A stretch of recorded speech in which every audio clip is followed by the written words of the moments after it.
A sharp pain woke him up. Not exactly a glorious start for Hansel, a man who was once the strongest being on earth.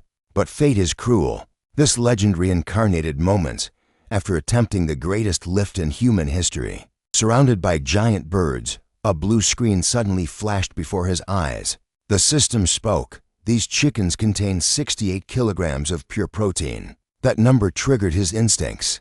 The former bodybuilding beast unleashed a punch, turning the predators into his afternoon pre-workout meal. Feast over, he caught his reflection in the water. Horror struck. He was now nothing but a scrawny, weak nobody. Unacceptable. He ripped a massive log from the earth. There was only one solution: squats. But let's rewind a bit. Before this new life, the entire world had gathered to witness a legend in the making. The crowd held its breath. Hansel, a man obsessed with breaking limits, prepared to lift a staggering 10 tons. The protagonist took a deep breath. He was about to defy the laws of physics. Power exploded from his core, veins bulging. Hansel tore the massive weight from the ground. The steel bar screamed, bending under the pressure. But at the very peak of his glory, disaster struck. The bar crashed down. His heart, swollen from the dirty little secrets he used to gain size, finally gave out. Instant death. Panic erupted in the stadium as screams for a doctor filled the air. But the lights were already out. Then darkness faded. Hansel opened his eyes to a strange new sky. Consciousness drifted. A voice echoed not a doctor, but a system. He had been gifted an epic new trait: limitless muscle growth. Finally. Even though he knew most women hated the Hulk look, he didn't care. He also gained absolute muscle control, the hawk's eye, and a passive skill: unshakable calm. But suddenly, a primal urge hit him: hunger. A buzzing noise approached. He looked down to see hideous, giant chickens pecking at his flesh like he was birdseed. Terror jolted him awake. He flailed wildly, scattering the monstrous birds. His mind was still in the weight room. Panic rose, but his unshakable calm instantly neutralized it. This wasn't a gym. The scenery was alien. Music. The boy tried to process the situation. Logic pointed to only one conclusion: this must be hell. He had devoured countless chickens in his past life. These giant, angry birds were clearly here for revenge. They kept pecking at his face. Music. Irritation spiked. He lashed out, striking the nearest beak. Fury boiled over. He needed protein, not harassment. The blow landed with surprising force. Hawk's eye snapped on. Data streams flooded his vision, analyzing the bird's biology. The robotic voice chimed in. These weren't just monsters. They were walking sacks of 68 kilograms of protein. His eyes lit up. The survivor instinct vanished, replaced by the hunger of a bodybuilder. He lunged like a demon from the abyss. The chicken froze, realizing it was no longer the hunter, but the prey. Music. Moments later, only bones remained. Hansel let out a satisfied burp beside a crackling fire. The protein craving was satisfied. Yet, a nagging thought clouded his mind. This body felt wrong. His armor-plated pecs gone. His massive frame vanished. He reached back and scratched between his shoulder blades, a feat impossible for his old self. Terrified, he ran to the river. The reflection confirmed his nightmare. Decades of blood, sweat, and gains erased. Unshakable calm tried to work, but the despair of being a skinny beta was too powerful. Music, he screamed internally. Where were his glorious muscles? The cruel reality dragged the protagonist into a deep pit of apathy. His life's purpose, the very essence that defined Hansel, had been stolen. Only hollow pain remained in his chest. Enraged, he gripped a tree trunk. Crunch. His fingers sank effortlessly into the solid wood. With absurd power, he ripped the entire tree from its roots. He hoisted the timber onto his shoulders. His breathing steadied. The despair vanished. He knew exactly what had to be done. Squats, thousands of them. Muscles might leave, but hard work, that never betrays you. That was his ninja way. The protagonist began his hellish training, and 3 months flew by in a blur of sweat. He pushed his body to the absolute breaking point, training until his bones ached. But after all that suffering, a harsh truth slammed into him. Not a single ounce of muscle had grown. He remained trapped in the same weak, scrawny frame he started with. The only silver lining in this hellscape? An unlimited buffet of protein, courtesy of these nightmare chickens. But as he plotted his next hunt to fuel his growth, he failed to sense the malicious presence lurking in the shadows. A massive darkness eclipsed him. The protagonist turned around, and pure, primal terror gripped his soul. Standing there was a mutated monstrosity, a chicken that looked like it had been raised in the radioactive fallout of Chernobyl. Its talons were like razor-sharp scythes. Hansel couldn't understand why this beast had marked him for death, but the killing intent was real. As he sprinted for his life, regret washed over him.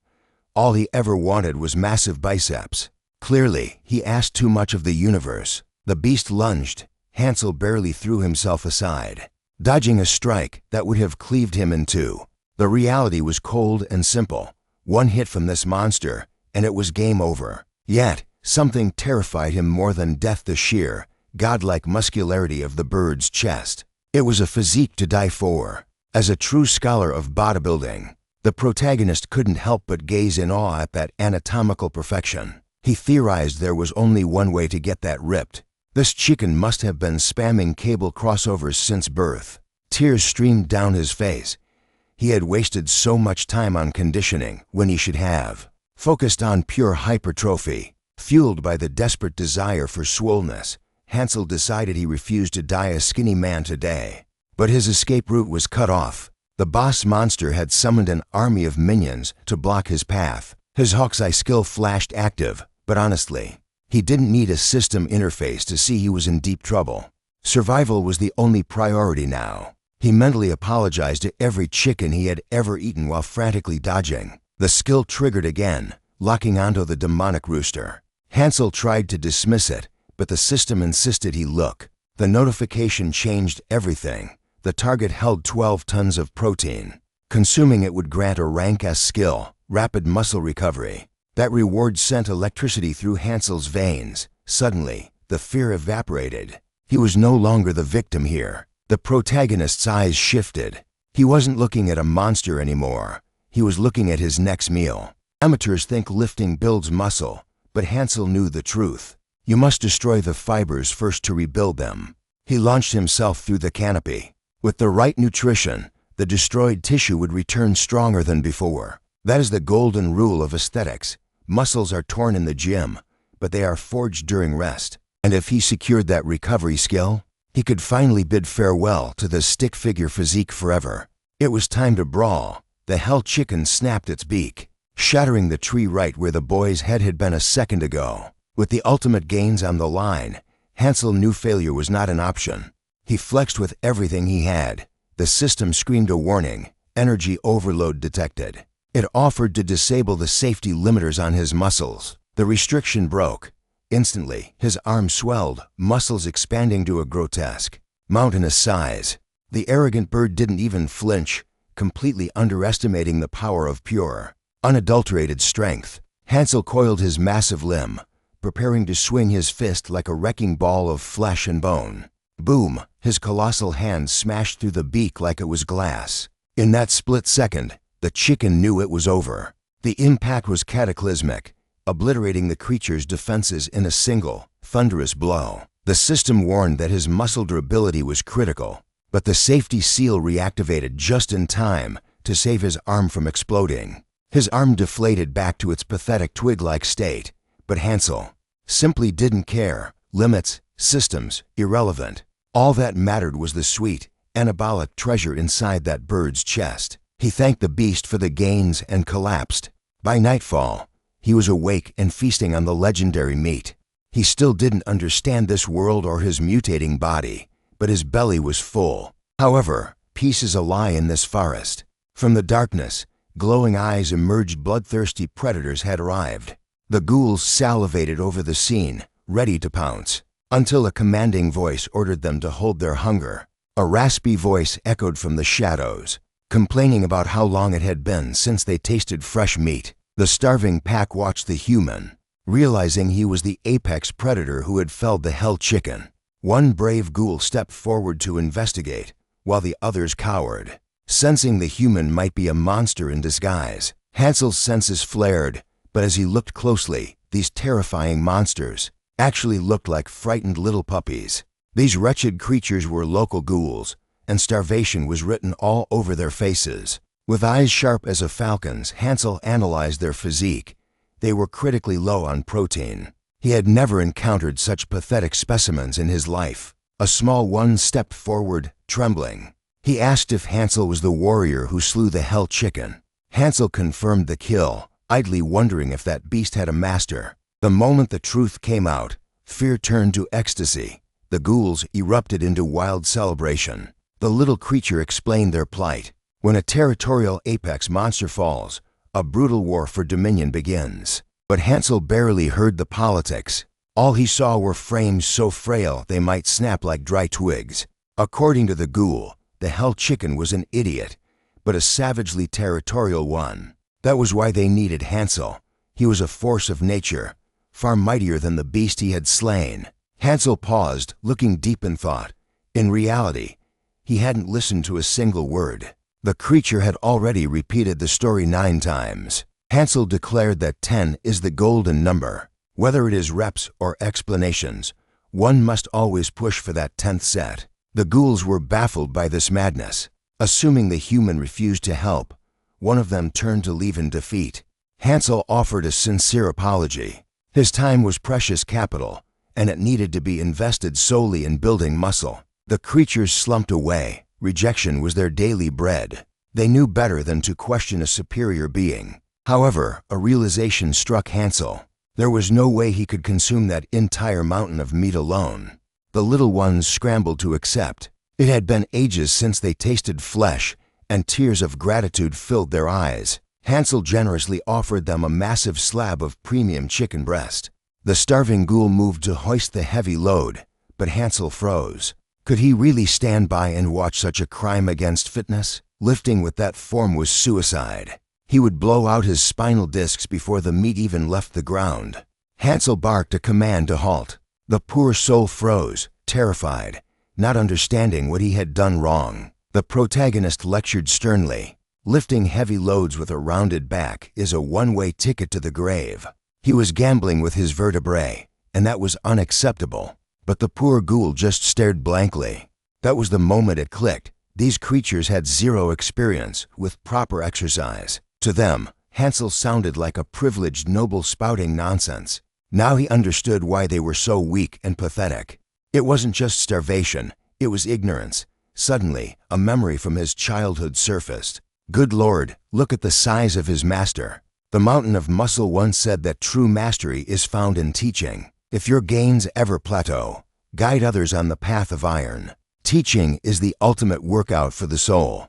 Those were the sacred words his master left behind.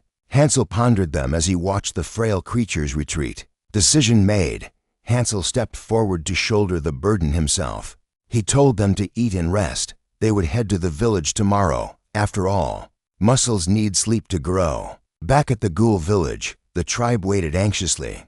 Finally, a massively obese ghoul emerged to welcome their savior. This was the village chief. He smiled oily, asking if the journey had caused any trouble. Hansel recognized the rank immediately. He replied that trouble wasn't what brought him here. The chief beamed with delight, but Hansel's eyes narrowed. He saw only skinny limbs supporting a dangerously high body fat percentage. He was the only fat one in a starving village, a creature of pure gluttony and zero discipline. The chief mentioned sending others to fetch the remaining meat. Hansel frowned. The journey was long, and he worried those skinny weaklings wouldn't survive the trek. The obese man's smile twisted. He realized this human actually cared about the trash of the village. Hansel felt a surge of revulsion. He had just met the guy, but he already hated this bastard's guts. The chief sighed theatrically. With the hell chicken dead, the forest was dangerous, and they were the bottom of the food chain. In fact, the chief claimed to be the sole warrior capable of wielding his skill. Intrigued, Hansel asked to see this power, but his casual tone sparked something dark in the old man's eyes. It seemed Hansel didn't even know what a skill was. He heard the system's voice daily, but treated it like background noise. The chief struggled to suppress a mocking laugh. This human was a fool, he demanded, to speak with the skinny guide who had led Hansel to their hideout. Suddenly, guards seized the guides. The chief ordered them to be dragged forward and forced to their knees. The poor souls trembled in confusion. The fat tyrant sneered, declaring they had no idea of the grave sin they had just committed. It was Judgment Day. The tyrant descended from his throne, clutching a massive bludgeon in his grip. The time had come to discipline the weak within his ranks. In this brutal world, the divine rule is simple: absolute submission to the strongest. He had planned to recruit the warrior who slew the legendary Hell Chicken, but his minions had dared to deceive him. Now they would pay in blood, activating his innate ability. The behemoth multiplied the mass of his weapon instantly. He swung with lethal intent, aiming to crush his subordinates, but against all logic, the impact never came. The protagonist stood unmoved, scolding the tyrant for preying on his own kind. It was time for this bully to answer for his sins. The tyrant froze in confusion. Did his skill fail? Did he hold back? Impossible. There's no way a mere twig of a human could block a devastating strike like that. The tyrant sneered, calling our boy lucky. Now, he would teach him the true meaning of heaviness with a gravity-multiplying skill that increases weight tenfold. Our hero was genuinely intrigued by the mechanics of such a power. Sensing fear, the villain began to gloat. With his vast mana pool, he could amplify an object's density up to 9 times its original state. The protagonist found the concept fascinating. The tyrant announced the club weighed 70 pounds multiplied by 9. It would be a world-ending strike. He quadrupled the density and swung with everything he had. Despair washed over the bystanders, but the moment the steel met our boy's skin, crack, the weapon shattered like fragile glass. The tyrant's brain short-circuited. Reality was breaking before his eyes. The protagonist sighed, praising the skill but pitying the user. Such a waste of power on a wretch with a disgusting personality. Hatred flared in his eyes. With the casual effort of a front shoulder raise, he hoisted the massive man by the throat.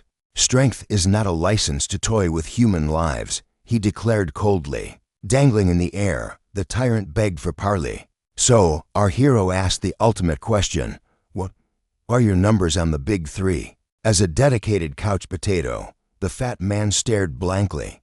He had no clue what was being asked. The bench press, the squat, the deadlift, the protagonist clarified. Those are the big 3, not basketball legends like Jordan or Kobe, you uncultured swine.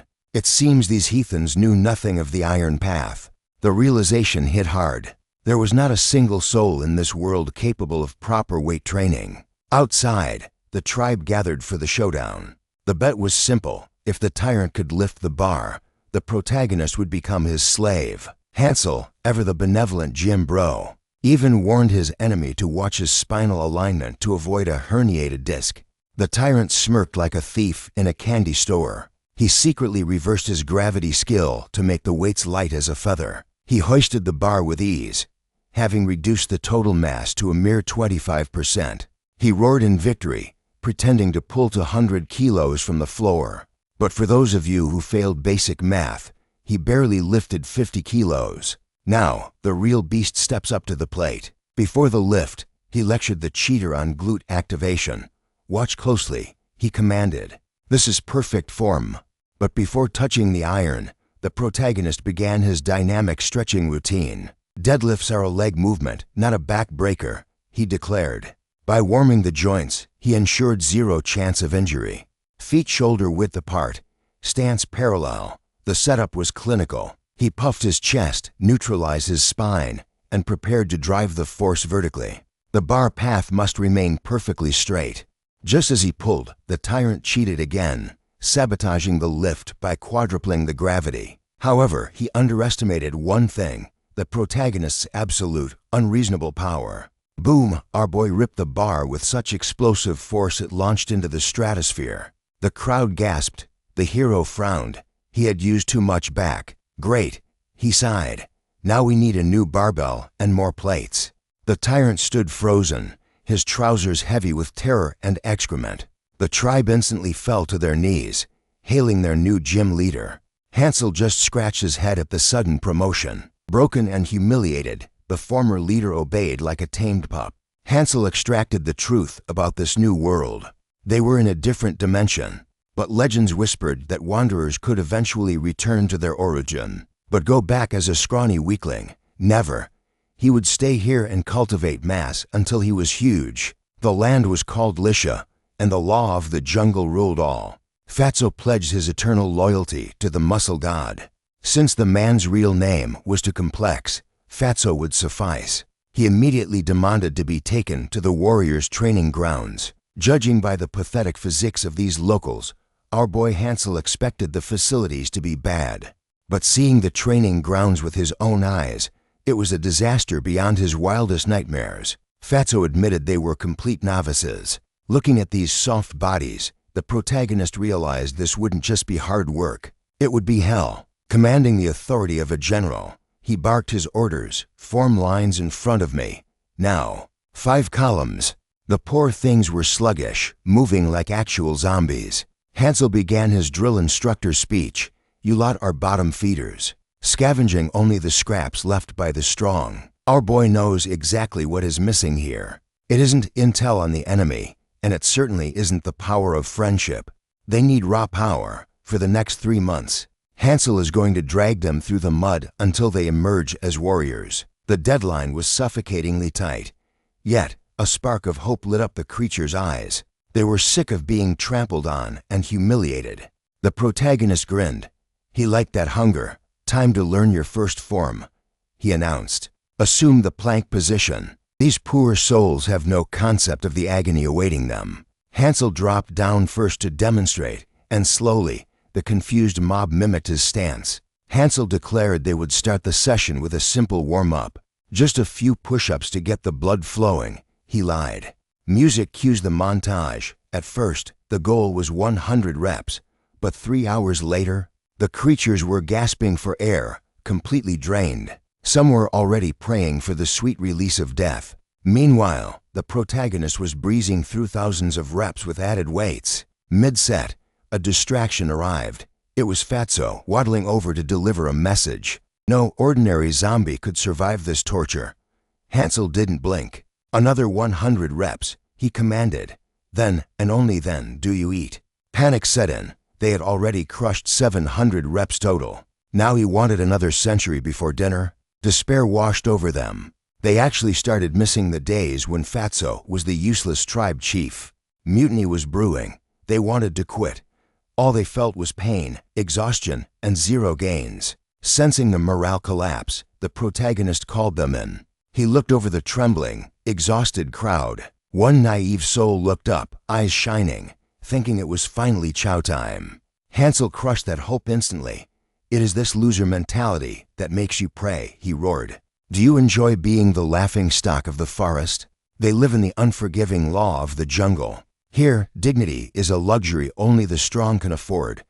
Music swells with intensity. He hit them where it hurts. When your families are being slaughtered, what will you do? Cry, beg, run away like cowards? Because if you are that kind of trash, I am leaving right now. I do not waste my time on potential victims. But for those with the guts to give me 100 more push-ups, I promise you the power to protect everything you hold dear. Flashback mode initiated. The narrator poses a question. Who is truly the greatest trainer? Is it the one who sculpts the perfect body, or the one who breaks limits? For some, it is the scholar, the one who uses science and knowledge to achieve peak results. Music reaches a crescendo, but the true master isn't defined by technique alone. It is the one who can ignite a fire in the hearts of the weak. And now, look at them. The zombies are forcing their broken bodies off the ground, fueled by sheer willpower. Hansel screamed at the top of his lungs, "Push, push as if your life depends on it." Because it does. That pain is just weakness leaving the body. Expel it so you can defend your kin. Hansel refused to let them fail. "You are capable of greatness. Do this for your tribe. Rewrite your destiny right here, right now." Like a shot of adrenaline, one of the extras roared and exploded up with renewed force. The protagonist's voice acted as an infinite stamina potion. Irony at its finest. While everyone trained until they puked, Fatso stood there, comfortably clutching his belly. After that speech, the complaints vanished. Only the sound of grit remained. To the protagonist's delight, a system window popped up. Training skill acquired. His hawk eyes leveled up. 3 months flew by in a blur of sweat and steel. Deep in the jungle darkness, the lizardman tribe was on the move. They marched toward the zombie territory, expecting an easy slaughter of weaklings. They scouted the terrain, licking their chops, preparing for yet another massacre. One lizardman scoffed. "Why plan? They are trash." He was already dreaming of claiming the land for a new colony away from the front lines. Fatso rushed in, panic-stricken. "We are under attack, but our boy Hansel..." He was busy admiring the enemy's interesting femoral biceps. He smirked. "Bench press team, get into position, breathe deep, brace your cores." Good Lord, these zombies must have been chugging steroids from baby bottles. Hansel barked, "Squeeze those glutes, watch them come." It was time to push. Music drops. Massive boulders began raining from the cliffs. The lizardmen were getting crushed like insects. They were trapped, panic setting in. They had no idea what hit them. Our protagonist just stood there, soaking in the glory of his strategy. The zombies were no longer the forest's punching bags. They stood tall, their bodies carved from stone. They were finally aesthetic. The trap was sprung, and ruthlessness was the only option. Boulders rained down, crushing the enemy forces into dust. The lizard chief realized his tribe faced total extinction, but amidst the chaos, he spotted a desperate opening. If he could take out the zombie commander, the war would end instantly.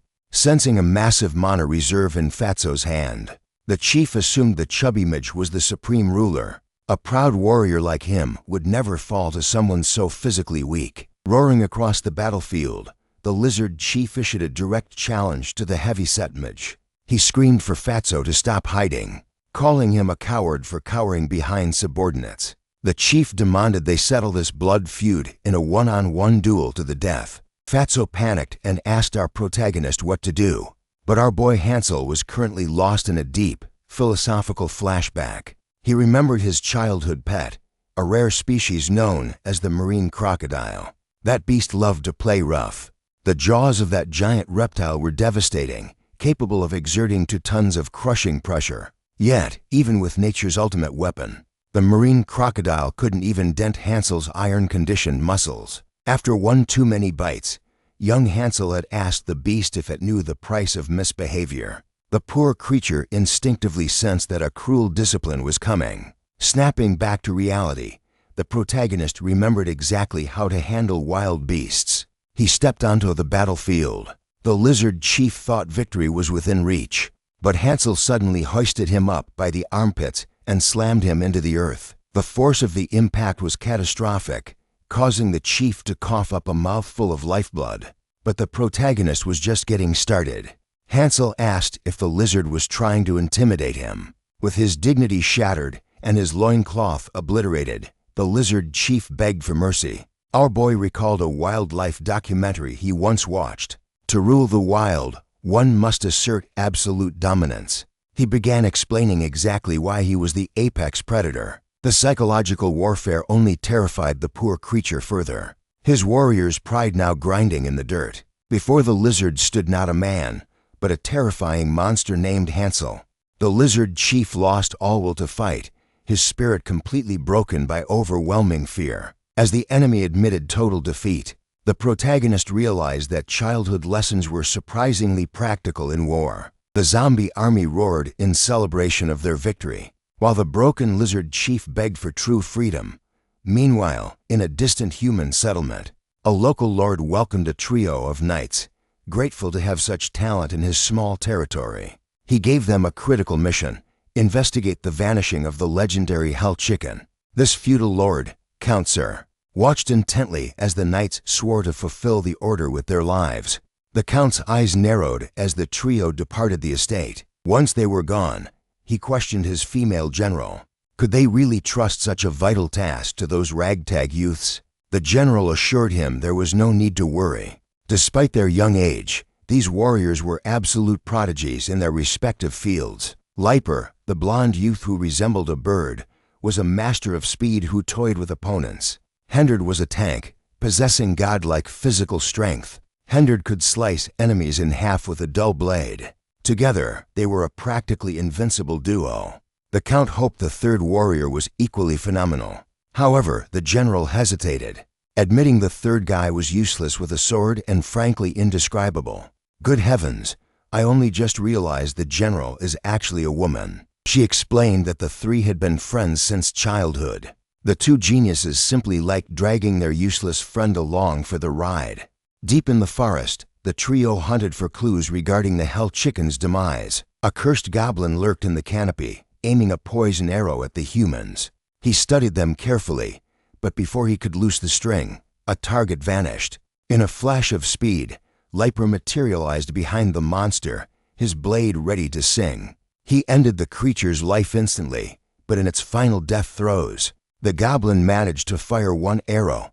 It flew straight toward the third member of the group. Suddenly, they were surrounded by a horde. Hendard, the brute with the blunt sword, decided it was playtime. Wielding his dull weapon like a club, he began dismembering the enemy, turning the goblin ambush into a gruesome jigsaw puzzle. The two prodigies knew their real priority was protecting the goofball. They wouldn't let a single scratch land on Blog. All poor Blog could do was stand frozen in the eye of the storm, silently thanking his friends for keeping him alive. As the dust settled, the two geniuses rushed to check on Blog, apologizing profusely for leading him into danger, while the prodigies argued over who was to blame for risking Blog's safety. A dark envy began to fester in Blog's heart. They had all endured the same training, yet Blog felt completely worthless. He had no talent, and he was running out of ideas on how to get stronger. He prayed for a sign from God, desperate for power. Back at the protagonist's village, the zombies realized their new captives were useless. Our boy Hansel noted that the new citizens looked ready to give up on life. A zombie insisted there was no other option. The lizard men, their legs trembling, tried to move. Since they were useless in battle, they would have to start from scratch. Following a brutal, involuntary training session, the exhausted lizard men thank their new masters for the lesson. The protagonist dismisses the defeated lizard men, challenging them to return only when they are stronger. Meanwhile, the zombies bid them farewell in the only way they know how, by striking a perfect, muscle-popping side chest pose. Witnessing this display of absolute vascularity, the lizard men crumble in silence. They have been completely outclassed, crushed by the sheer aesthetic gap. All they can do is retreat into the shadows in total humiliation. Observing the shredded physiques of his undead disciples, the protagonist nods in approval. He is genuinely impressed. He knows the science of strength. Exercise tears down the muscle fibers, and only through rest do they rebuild larger and harder than before. However, there is a limit. When the central nervous system burns out, the body loses its capacity to damage fibers effectively. This is why rest is not just a luxury, it is a biological necessity. 9 weeks of hellish training pass, but the gains begin to stagnate. The zombies are no longer seeing the aesthetic explosiveness they once had. Their repetition counts plummet by 90%. Sensing the plateau, the protagonist prescribes the ultimate cure, a full day of rest. The results the following morning are nothing short of miraculous. The zombies have grown exorbitantly. They have not just recovered, they have evolved. Their mass has exploded, and they have actually grown taller in the process. Activating his hawk eyes, the protagonist analyzes their stats. They are no longer mere corpses. They have become elite zombie builders with single-digit body fat percentages. With this solid foundation, he can finally crank the intensity up to maximum. But first, it is time to prepare their post-workout nutrition. The little creatures approach him, begging to hunt on their own. But the protagonist instantly detects their ploy to skip the next workout session. They are desperate to escape the grueling exercise. However, the zombies plead their case with surprising passion. They explain that in their past lives, they never managed to defeat the great chicken with their bare hands.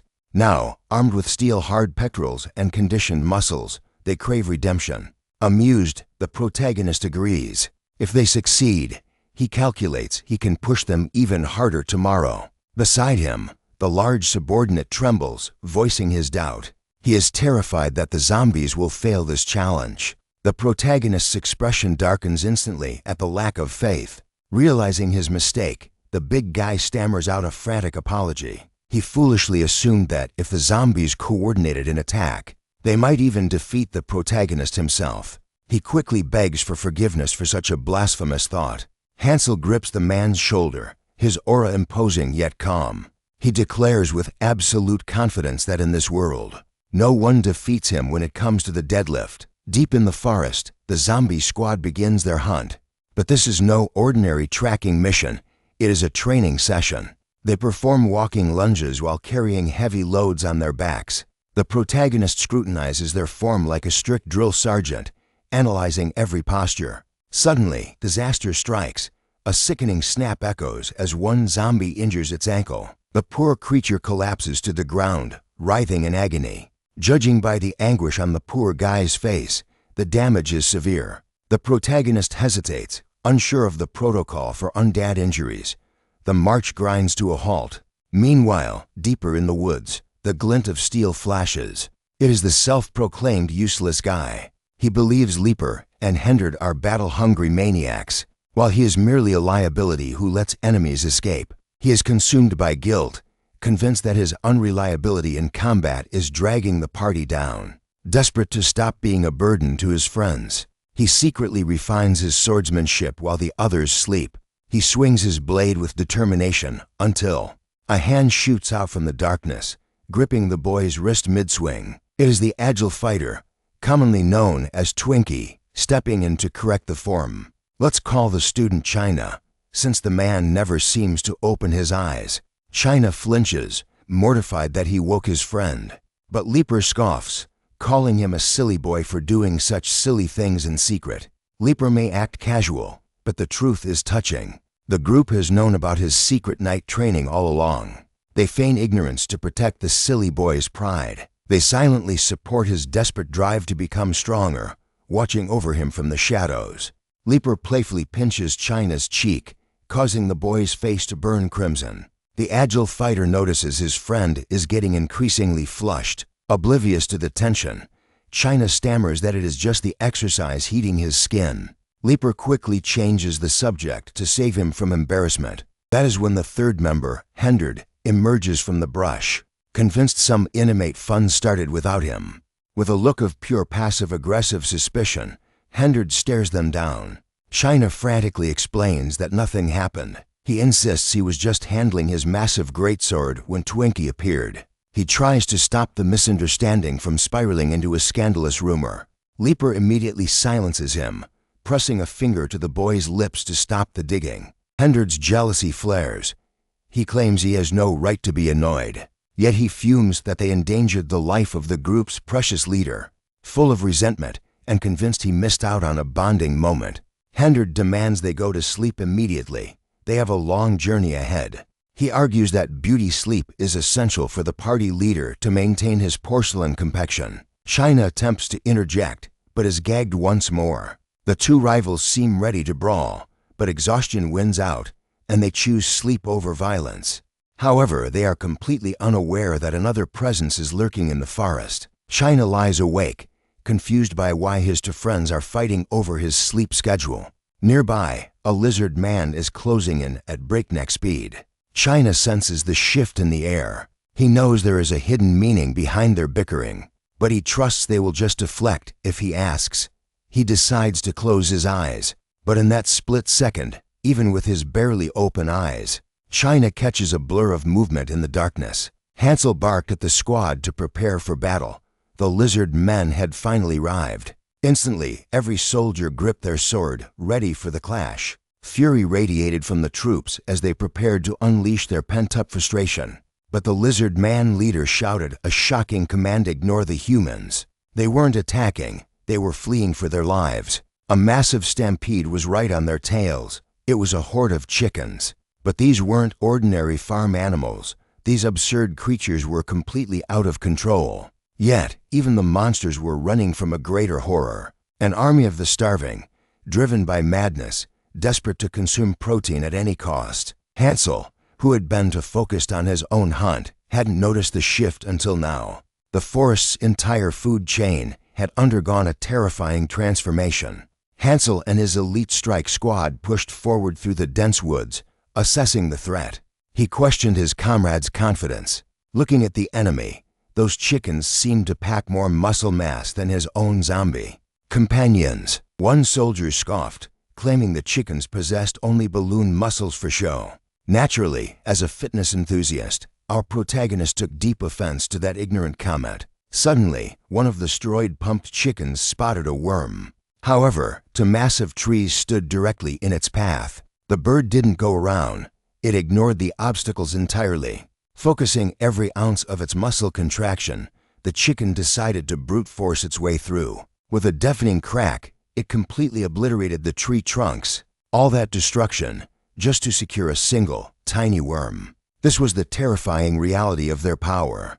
Brains smaller than a hydrogen atom, but strength that defied logic. The zombies were visibly shaken by that display of raw power. But one undead soldier was built differently. He marched toward the nearest tree, determined to prove his training wasn't a waste. He channeled his energy, attempting to exert the exact same force as the monstrous chicken. His companions watched in silence, waiting for the impact, but the tree didn't budge. He gasped for air, asking for a minute, but Hansel intervened. He needed to rest for 3. This wasn't a simple bench press. The mechanics were different, and his foot placement needed to be precise to generate that kind of torque. After the mandatory rest period, the zombie placed his hands on the bark again.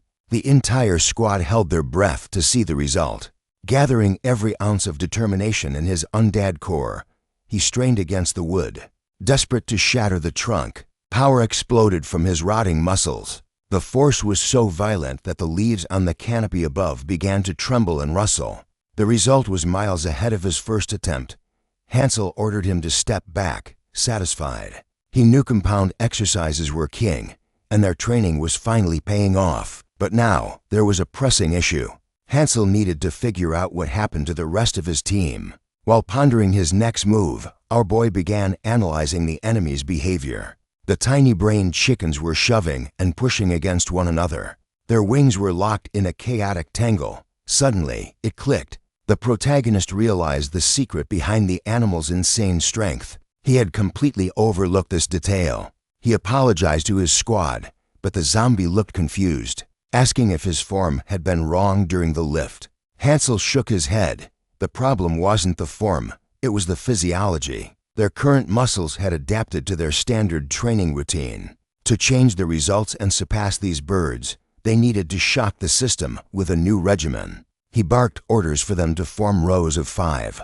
The undead soldiers snapped to attention, assembled and ready for instruction. The protagonist revealed his masterpiece, an improvised cable machine constructed from vines. The zombies stared, fascinated by the tortured device that would bring them gains. It was time for the ultimate pull exercise. They were going to target the inner chest, building the density required to crush the chickens with ease. The promise of strength ignited a fire in their cold hearts. The zombies were ready to slaughter their enemies. They began beating their chests like primal beasts.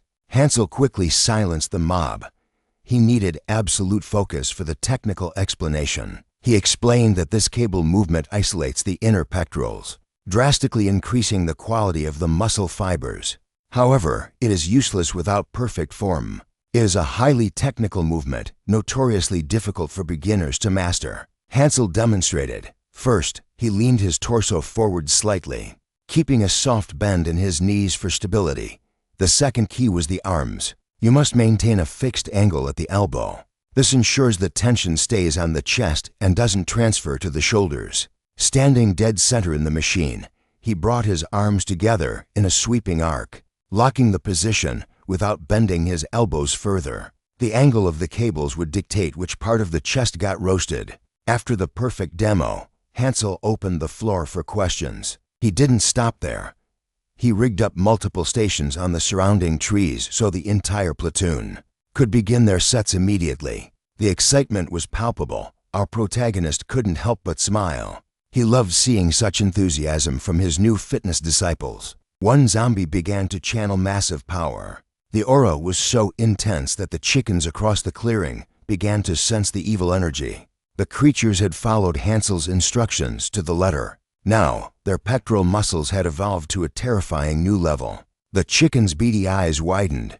They recognized the threat instantly. Their brains might be microscopic, but their survival instincts were sharp. The zombies' chests were now simply absurd. The sight of such vascularity triggered a primal reaction in the birds. Suddenly, the chickens began to glow with a blinding light. The protagonist's eyes narrowed. A transformation was underway. Feathers erupted and shifted as the chickens mutated, growing even larger than before. But the zombies stood their ground, completely unimpressed. They were absolutely certain victory was within their grasp. However, the chickens were equally arrogant, their bodies surging with a terrifying new power. The atmosphere grew heavy. An epic clash between these mutated monstrosities was about to explode. It was the mindless fury of the poultry against the raw muscle of the starving undead. The power scaling of these birds was absolutely broken. Their evolution allowed them to completely dominate the battlefield. One unlucky zombie learned this lesson the hard way, suffering a brutal counterattack. The protagonist watched with sharp eyes, analyzing every shift in the combat flow. A system notification flashed before him. The chickens had evolved again.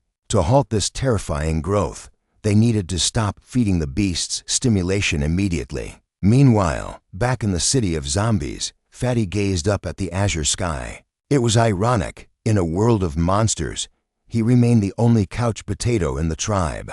Now that he was finally alone, he could taste it, the sweet, intoxicating flavor of freedom. But being a man of refined appetite, the urge to chew on something savory took over. He acknowledged that the protagonist had been a massive help to his survival. However, their culinary philosophies were worlds apart. That was why today, he would craft his masterpiece, crispy grilled chicken skin. To achieve perfection, he needed his secret blend of exotic spices. Fatty began slicing the skin with the precision of a master chef, ensuring every cut was flawless. Before the frying could commence, he coated every inch in his special marinade. He whisked together a thick, golden batter to seal in the flavor. He lovingly spread the mixture over the cuts, preparing them for the ultimate transformation. The oil bubbled at the temperature of the underworld, ready for the sacrifice. Finally, Fatty achieved his dream, holding the ultimate crispy delicacy in his hands. Back in the forest, the skirmish had escalated into a slaughter. The protagonist's subordinates were being decimated left and right. Despite their hellish training regimen, they couldn't suppress the poultry power. Their morale began to crumble into dust. But one undead warrior refused to kneel, shouting that surrender was not an option. There had to be a logical reason for their crushing defeat. Approaching this mob character, Hansel realized the bitter truth. The extra had no idea why they were failing. It was a gap in sheer effort and accumulation. The zombies had only trained for a brief moment, while these chickens were born in the fires of survival. Upon realizing this cruel reality, a wave of depression crashed over the zombie. Sculpting a chest like those birds wasn't easy.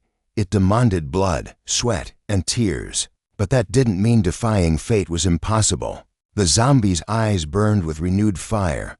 Hope had returned to the battlefield. Our protagonist reminded them of their humble beginnings and the path they walked. The extra understood. Their strength came from their unity. They had endured hellish training under the protagonist's guidance. The cultivation was brutal, but they were desperate to ascend to the next level. Hansel saw that their spirits were forged in steel, but the grind could never stop. A small power-up didn't mean they had overcome their mortal weaknesses. Hansel revealed that in his previous world, lifting 1,000 pounds was just a warm-up. True power starts from the foundation, the legs. Even if the pain is unbearable, the lower body must be perfected. Hearing this, the zombies roared with motivation, pushing their bodies to the absolute limit. This cheap motivation seemed to unlock a hidden gate within the extra's heart. As he stood up, the muscles in his legs contracted with such terrifying violence that even the pretty boys from other animes would be jealous. The protagonist smirked. The extra had finally achieved enlightenment. Relying solely on chest strength was foolish, but utilizing the entire body changed the laws of physics. With kinetic energy surging, the zombie launched an all-out assault, determined to school the chicken. The protagonist knew the hardships they had faced to reach this moment. It was time to unleash the fruits of their agonizing labor. The zombie channeled every ounce of chi into his strike, but the chicken didn't flinch, ready to unleash its primal fury. Power collided with fury, but in a cruel twist of fate, the zombies were instantly annihilated again. The poor extra couldn't comprehend the gap in their cultivation levels. Their bodies flew through the air like fragile kites in a hurricane. That was when the protagonist realized his fatal mistake. The journey here had been exhausting, burdened by heavy loads, draining their stamina before the fight even began. With yet another victory secured, the chickens clucked with insufferable arrogance. One creature locked eyes with the sole survivor standing tall. It was our protagonist, the silent observer of this chaos. But this time, the beast made a fatal error. It decided to feast on human flesh, charging with killing intent. The entire flock followed, a wave of feathers and fury. The protagonist's expression remained colder than ice. He knew exactly how this tragedy would end. He didn't need an army. The power of a single arm was enough. These birds were sprinting toward their own extinction. Just before the impact, the chicken leader's life flashed before its eyes. It remembered being a weak, featherless chick. It recalled the days it spent bashing its body against ancient trees, desperate for power. It had worshipped the swole roosters, admiring how they forged their wings into weapons of mass destruction. But now it faced a monster that defied all logic. And just like that, the legendary battle ended. As a delicious chicken stew, the protagonist commanded them not to be too hard on themselves. The lesson learned today was nothing short of vital. They must consume that protein immediately. Tomorrow the hunt resumes, but tonight is for absorbing the glorious gains of their hard labor. With one voice, they roared in celebration, chanting gains repeatedly. The protagonist noted that it would be an eternity before these undead disciples could hope to surpass him. He ordered them to etch every lesson into their minds and to proceed with extreme caution in future hunts. Concern washed over the zombies. They hesitantly asked if their master would be joining them on this expedition. Hansel declared he would join them shortly. However, he had a set to finish, and completing his workout was far more critical than any daily hunt. Now, our boy is ripping massive boulders from the earth, tirelessly chasing that unexplainable, god-tier physique. But a shadow of worry crossed his mind. This weight, it simply wasn't heavy enough anymore. If only Gordon were here with his gravity magic to increase the load. Meanwhile, the zombies stood ready for the hunt, overflowing with confidence. They could not allow the chickens to evolve again. A second evolution would spell absolute disaster. Efficiency was key to their destruction. The protagonist had already slaughtered 27 of them single-handedly. Desperate to impress their boss, they set a target of 50 kills for the day. To achieve this, they split into 3 tactical squads. If danger reared its ugly head, they would signal the alarm using their pectoral muscles. The vanguard immediately dropped into a hunting stance. Fueled by motivation, they sprinted through the forest. Determined to return with a mountain of prey, the group pressed on. Suddenly, a group of humans stumbled upon a massive skeleton in the middle of the woods. It was the remains of a colossal chicken. Observing the shattered chest cavity, Hendard deduced it was obliterated by a single, high-class spell. China instantly realized the terrifying truth. Whoever did this possessed power on par with the Great Mage. The mission had just become lethal. Yet, his passive companion insisted everything would be fine, dismissing the danger entirely. But the moment those encouraging words left his lips, the forest floor began to quake violently. They braced themselves. Disaster was seconds away. To the human shock, a stampede of chickens came tearing through the trees. Hendard watched, unflinching, but trailing those fleeing beasts was a massive horde of zombies. The undead were the ones hunting the monsters. Suddenly, one of the zombies locked eyes with the humans. The slender adventurer panicked instantly. They had never encountered such creatures and swore to protect China with their muscular bodies. They threw themselves in front to protect the physical integrity of the group's ace. One zombie signaled his squad to halt. He knew the terrifying reputation of humans and couldn't risk engaging these potential killers. A single miscalculation here could cost his companions their unlives. With that in mind, they began to communicate by flexing their pectorals. China studied them intensely, mistaking the muscle spasms for a high-level skill. The zombies frantically tried to regroup all squads to handle this unforeseen anomaly. But their massive gains were also a curse. The pectoral signal didn't just reach their allies. It sent the chickens into a frenzy of stimulation. The beasts underwent a sudden evolution. They transformed into intermediate chickens, now sporting hideous, bushy eyebrows. China analyzed the transformation with dread. These chickens were now more powerful than a wyvern. Empowered by this surge of strength, the chickens turned their aggression toward the zombies. The poor souls quickly realized that life was not a bowl of cherries. It was a bottle of cheap, questionable booze chugged at a lonely crossroads. Yet, amidst the despair, a few brave zombies stood tall. The captains of Team 2 and Team 3 arrived, entering the fray like heroes from a shonen anime. With the squad assembled, it was time to execute these poultry monstrosities. The zombies prepared to dominate.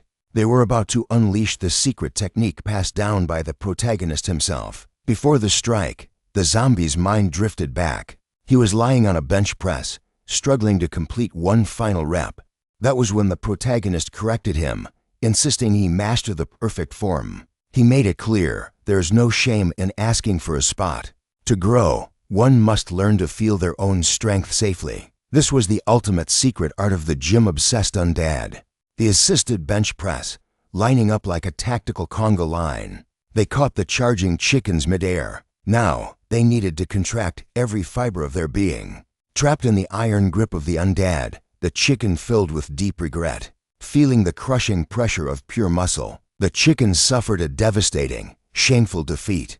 Against the raw power of the zombies, resistance was futile. The protagonist's subordinates tasted a flicker of victory, but the tide turned instantly. This was no skirmish, it was a massacre in the making. One warrior stood isolated, encircled by a nightmare legion of hell chickens. With death staring him in the face, he whispered gratitude to his comrades, preparing for a premature farewell. Witnessing this, another background character's blood boiled with righteous fury. He refused to let a brother-in-arms fall in this wretched place. Scientists say it takes 0.3 of a second to decide if you like someone. Yet, 500 seconds had passed since these humans first crossed paths with the zombies. And in the heat of battle, that was more than enough time to forge a bond of steel. They would not let the chickens lay a single claw on their undad allies. Their swords danced, intent on completely eradicating the feathered menace.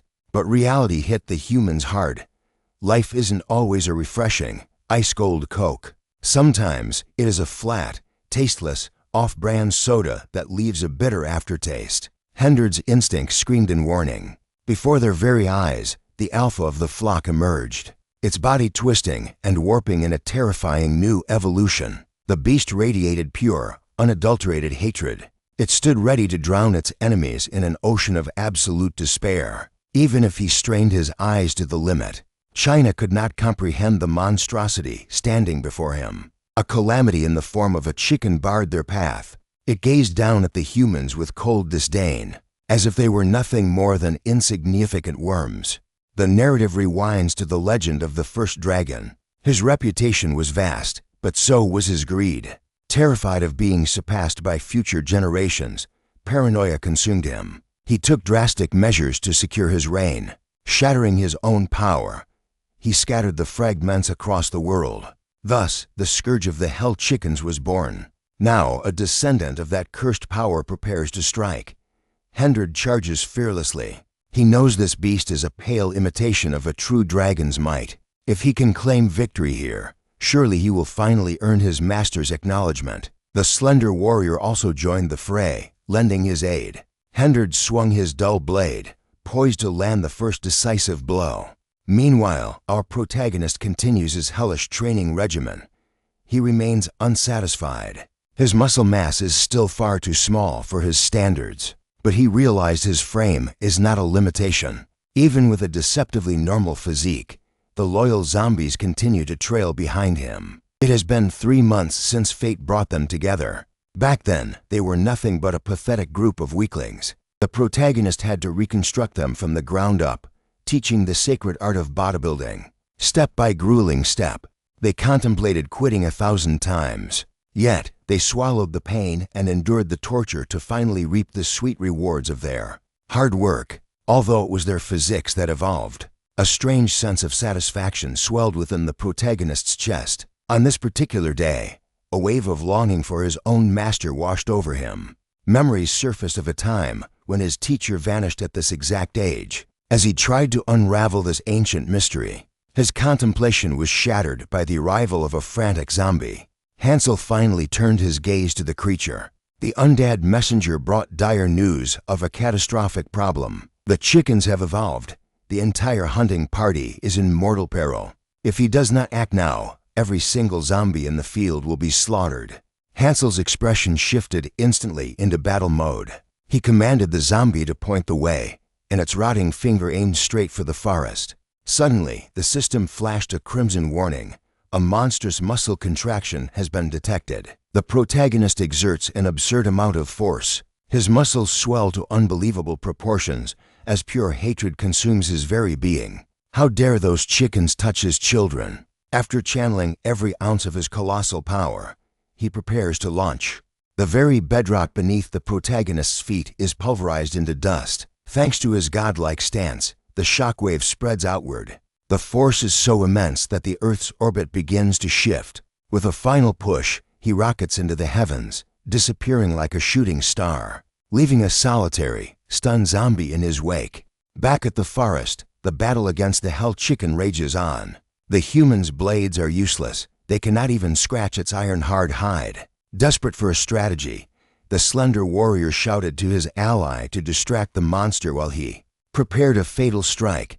Hendred agreed without hesitation. He unleashes his secret technique against the beast, the hell chicken dust mirror. Praying he bought enough time, he screams for China to flee, but China refuses. He will never abandon his comrades to save his own skin. Even if he feels powerless, he stays, but the distraction fails miserably. The hell chicken scatters the dust cloud and lands a devastating blow on the slender fighter. The poor warrior is ragdolled through the air.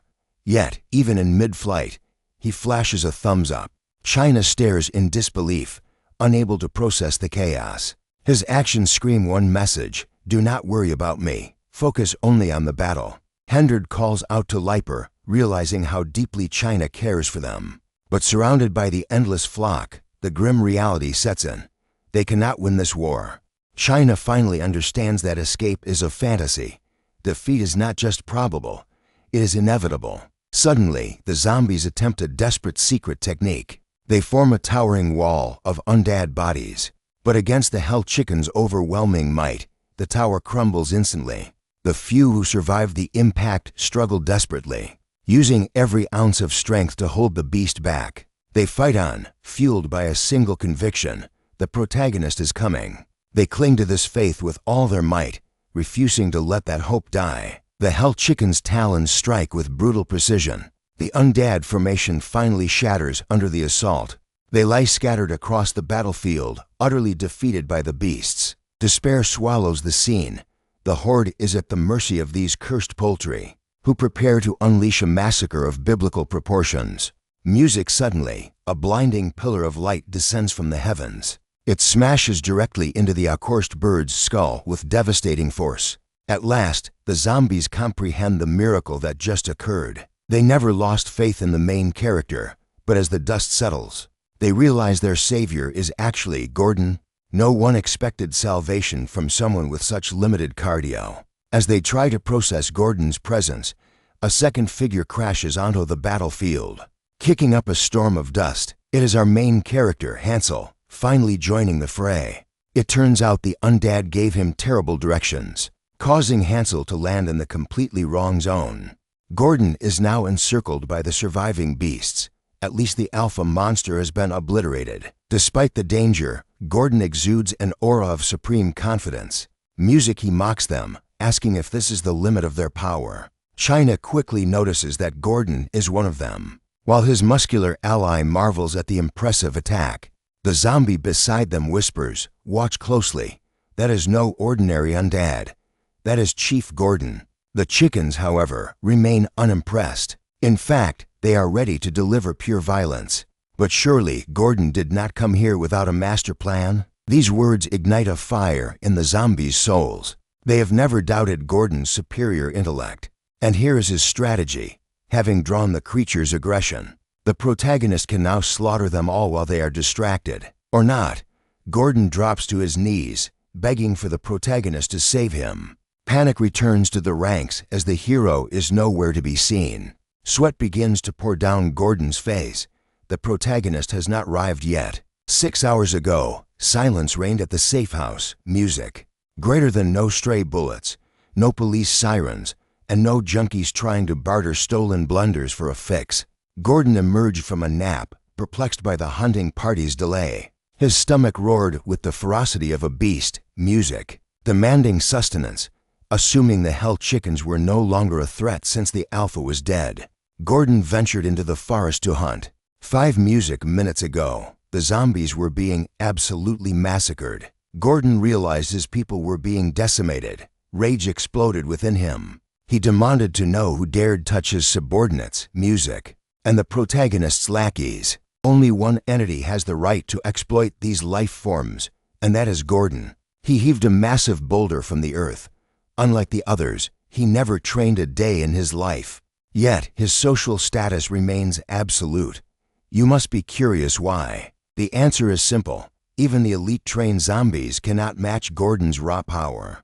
This defies logic, as Gordon would normally wind himself just climbing stairs. But here is the secret truth behind his position. Music by constantly using his ability to max out the protagonist's charge. He inadvertently cultivated a monstrous physique without realizing it. Now, he channels that ability into the massive rock, lifting it with all the fury in his heart and hurling the boulder like a vengeance-seeking missile. It is a poetic irony. Chickens are descendants of dinosaurs, and history is about to repeat itself. His ability amplified the stone's weight tenfold, music crashing down with the devastating force of a true meteor. Back in the present, reality sets in. Gordon knows they are doomed, but the zombies have mastered the art of hype. They saw Gordon one-shot a hell chicken. He must be stronger than he thinks. Music, not just anyone can slay a beast like that instantly. Hearing the voices of his own delusion, Gordon begins to believe he possesses an innate genius. Music. He must be superior to them all. Confidence surging to the maximum, he prepares to wipe out the entire flock. Instead, he gets absolutely demolished in a split second. Sent flying through the sky like a shooting star, he vanishes. Hope dies on the battlefield. China looks to his companions, apologizing for being too dense to understand their jokes. Poor guy, he really is thick-headed. His friends said they never joked. They were always dead serious. Even now, China believes music it was all banter.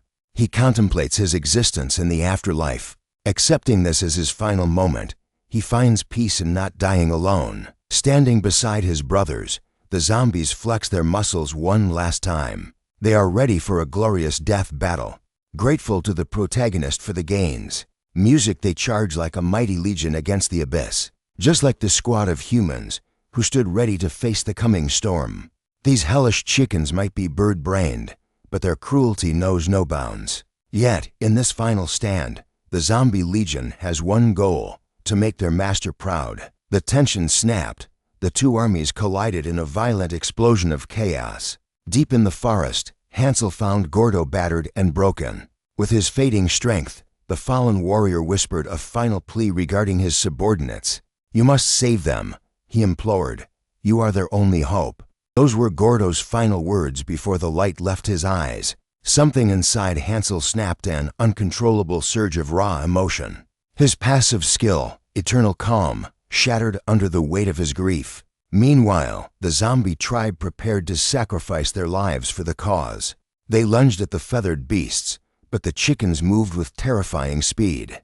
Dodging every strike, a zombie glanced back in panic, only to see the chickens flocking together in fear. A terrifying, demonic aura had descended upon the forest. It was Hansel. His pectoral muscles vibrated with such intensity that they sounded like the trumpets of the apocalypse, signaling the end times. The deafening sound drew the gaze of every hell chicken, lifting the burden from his exhausted allies. With their primitive instincts, the birds locked onto their next target, unaware they were staring at death itself. A chilling abyss consumed Hansel's eyes. Ironically, the sheer intensity of his rage canceled his calm skill for the day, leaving him in a state of cold, calculated fury. The zombies were too far to see the carnage, but they felt it, the terrifying vibrations rippling through the very air. There was no doubt. Only one being possessed enough muscle density to cause an earthquake. China demanded answers, completely oblivious that the slender young man on his back was witnessing the greatest battle of the century. He is our master, a zombie explained, the one who forged our strength. But words were useless. This power had to be seen to be believed. Another zombie sighed, calling his friend a fool.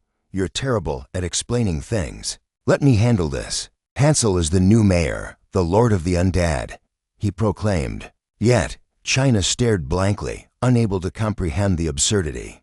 Back on the battlefield, the hell chickens screeched, ready to tear our boy limb from limb. One launched a full-power strike.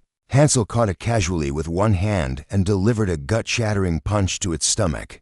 That chicken might be flightless, but that punch sent it soaring through the sky like a majestic eagle. The flock recoiled in horror, realizing brute force wouldn't work. They switched to high-speed evasive maneuvers. Moving as a single unit, they prepared a coordinated formation designed for instant death. They locked talons, spinning into a bizarre, awkward tornado of feathers and claws, aiming to crush him flat. Futile. Hansel didn't even break a sweat, blocking their ultimate combo with a fraction of his true power. Terror washed over the flock. If chickens wore pants, they would definitely need a change of underwear right now. Yet, a few brave souls refused to retreat, choosing violence over survival. They swarmed him, stomping wildly to keep him down. But trying to bury a mountain is a fool's errand. Hansel seized a leg, using the bird as a springboard. He launched toward its head, moving faster than the eye could track. His knee connected with devastating force. The poor creature felt the kind of agony usually reserved for a man with a severe man flu. Another foe fell. Panic began to spread through the remaining flock like a virus. Hansel remembered his mentor's teachings. Control the battlefield with muscle vibrations. This was a trap from the very beginning. His vibrations were actually buffing the chickens, but their weak bodies couldn't handle the power of the true jungle king. Then he unleashed a technique forbidden in every respectable gym. He started doing CrossFit. The birds mistook his exercise for vulnerability and launched a desperate counterattack. Big mistake. Their insolence was met with overwhelming aggression as Hansel unleashed his god-tier strength. He flexed. His muscles expanded so violently that the shockwave tore the earth apart, sending debris flying skyward. The birds were helpless against this natural disaster. Their tiny brains short-circuited as Hansel began a set of perfect squats amidst the destruction. With his muscles fully pumped, he ripped a massive tree from the ground. He wielded the trunk like a baseball bat, pirouetting through the air with the grace of an Olympic gymnast. Time for a triceps workout. He hurled the timber with such velocity that it literally knocked the soul out of the target's body.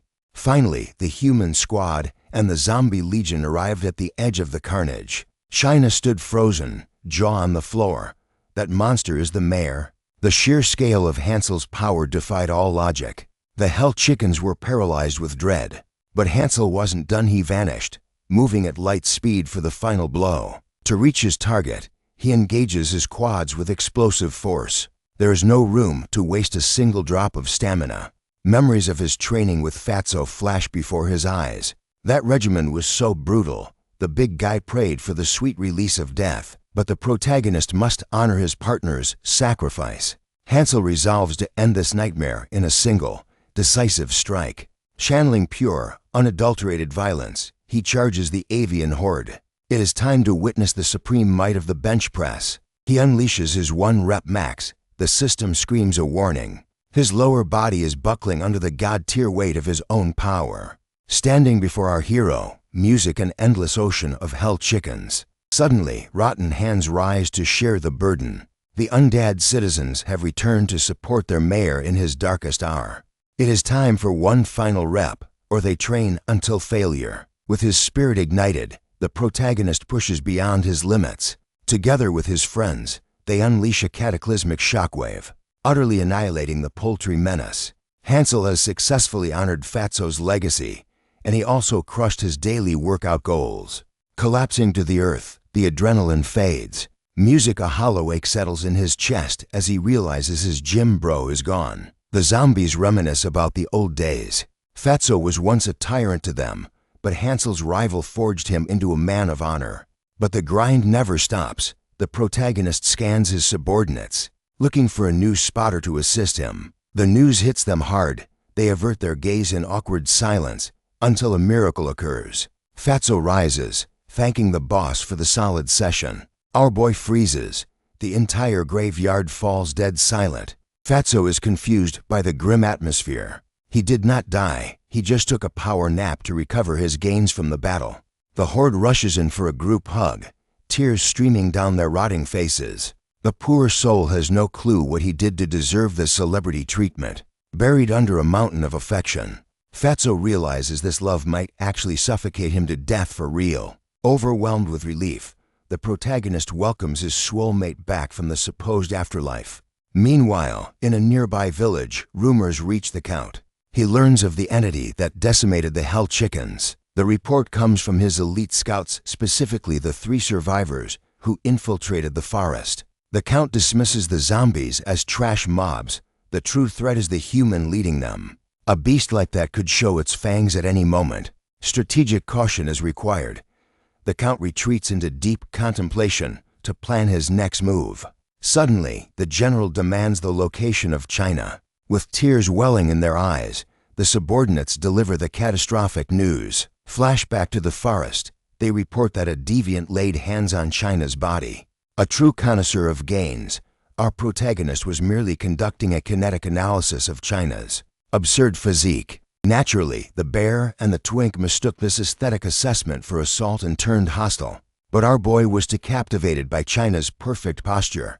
The bear refused to let his comrade be treated like a piece of meat, completely ignoring the blades slashing toward his neck. The protagonist asked if China sought true strength. He catches the steel with just his fingertips. With an intense gaze, he repeats the ultimate question. If China yearns for power, he must join the Gym Brotherhood and commence training immediately. The invitation baffled the young student. Reliving the memory, the scouts break down in hysterics. They were forced to abandon China. Now, they prostrate themselves, begging the general to rescue him from those cruel monsters. They describe the workouts as terrifying black magic. The Count senses high-level danger. A direct confrontation is too risky. Surely, even the hot-headed general would not rush into such a trap, right? Wrong. The general flares her aura, guaranteeing she will teach those savages a lesson. She orders her squad to prepare for war. The Count tries to preach reason, but the fires of battle have already consumed her sanity. The old man sighs in defeat. Once she flips that switch, there is no stopping her. Nobody touches her disciple and lives. It is time to bring pain and suffering to the forest dwellers. She storms out, cape billowing in the wind. The elite squad mobilizes for a desperate rescue mission deep into enemy territory. Back in the hood, the protagonist introduces the fresh meat to the crew. Lesson 1. The squat. China looks confused, but the master promises to enlighten him. This is the holy grail for stabilizing weight, and it is essential for maximum muscle hypertrophy. Our boy notices China is already exhausted. He drops all the way down. It seems the new disciple is mentally deficient. He explains the difference. Gravity just pulled him down. That was not a squat, that was just giving up. He needs to channel everything into his thigh and hip flexion. The first step is locking those feet shoulder width apart. Knees and toes must align perfectly. The hips lower slowly, as if sinking into an invisible chair. Every ounce of force concentrates in the hips and thighs. This is the essence of a true squat exercise. Hansel noted the execution was flawless for a rookie, almost as if the boy had previous training. China admitted he only had a background in fencing. Brushing that aside, Hansel ordered another rep. He barked at him not to lose that core contraction for even a second. If he could lift his arms, their trainer would pile on the iron. As the bar settled on China's back, the crushing weight was immediate. But our protagonist wasn't letting go just yet. Then he stepped back, letting gravity work its ruthless magic. China buckled under the true load. With a voice like steel, the protagonist commanded his new student to hold the line. Those squats weren't going to finish themselves. Fueled by sheer hatred and determination, China roared and drove the heavy bar upward. That was enough. The protagonist stepped in and racked the weight. As the zombies applauded the novice, the protagonist silently marveled at China's potential. To maintain that posture under such stress was incredible. His eyes hadn't lied. This was the true meaning of powerlifting. Hansel recalled the truth. China followed him for one reason only: an obsession with getting stronger. His motivation rivaled his friends who wielded swords for combat. But the protagonist dropped a hard truth. Maybe he would never match their specific kind of strength. Disappointment crashed over China. He believed a normal human could never rival the potential of a genius, no matter how much blood he sweat. Yet, he swallowed his pride, grateful for the training he was receiving. But the protagonist scoffed at that defeatist nonsense. He clarified that China would find strength in a different path, strong enough to shield his friends' lives, because China possessed a talent rarer than gold. That compliment made the young man's eyes go wide. Judging by the way he bit his lip, the words struck a chord deep in his soul. Overcome with emotion, he admitted it was the first time anyone had acknowledged him. The protagonist simply told him to dry those tears. A system notification chimed. Our boy's hawk eyes had ascended to level 3. Now, our protagonist is cradling hell chicken chicks. Hunting is unsustainable, so they need a new plan.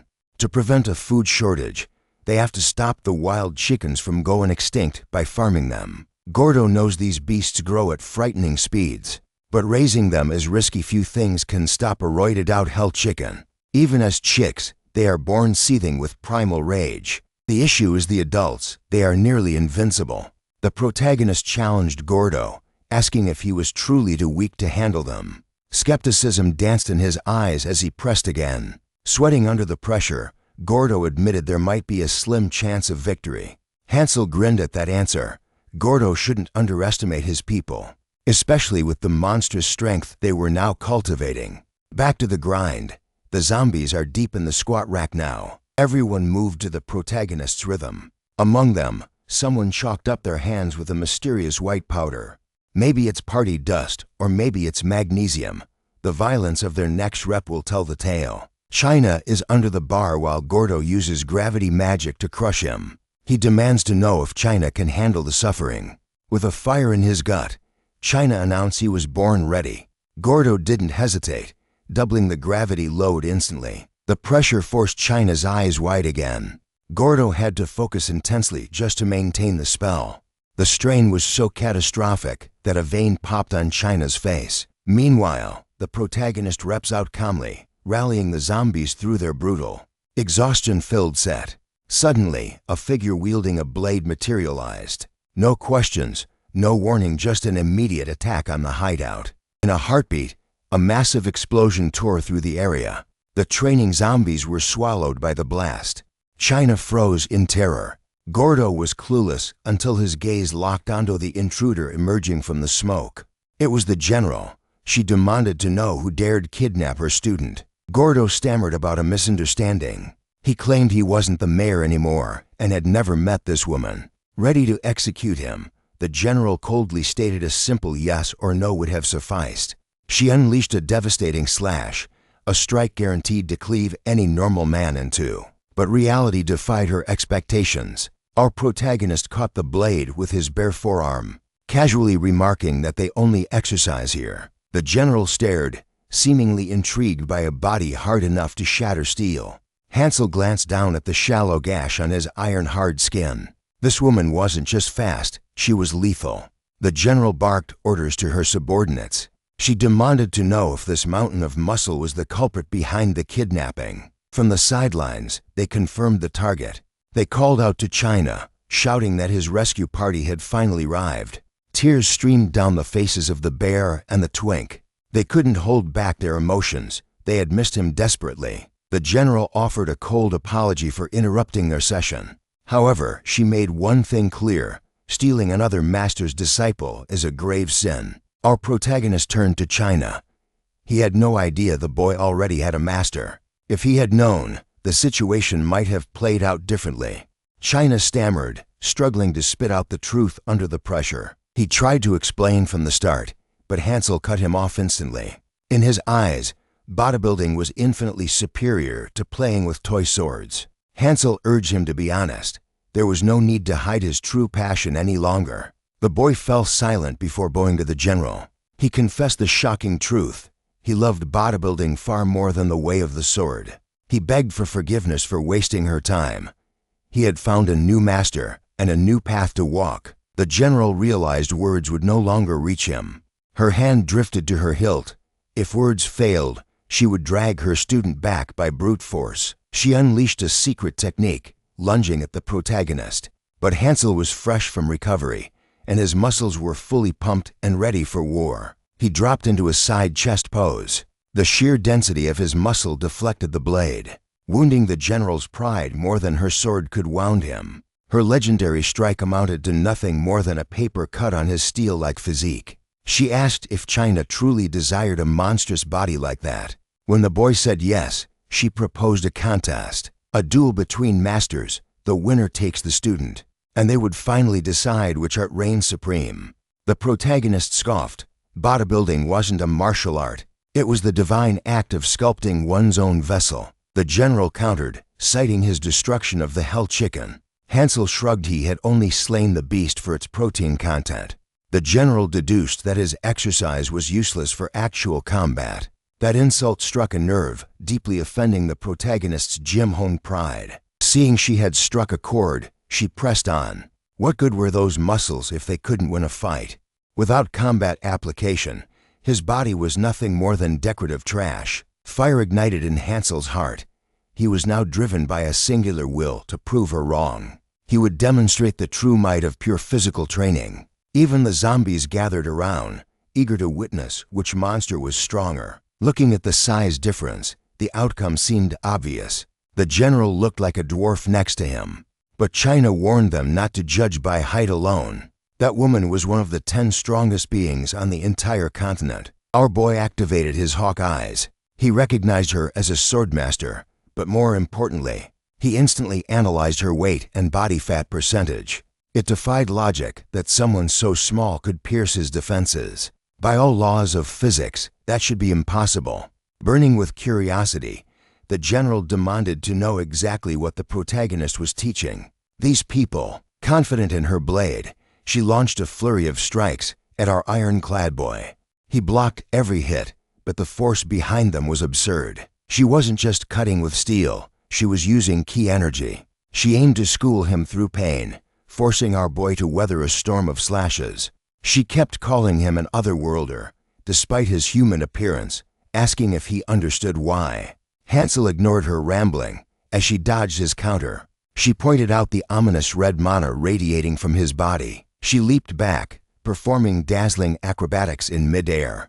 Poised to strike, she explained the lore. The closer one is to a demon, the redder their mana. She refused to believe mere technique could sculpt a body like his. Hansel narrowly evaded her brutal strike, relying entirely on the explosive power of his leg muscles. He flipped away to create distance, countering her logic.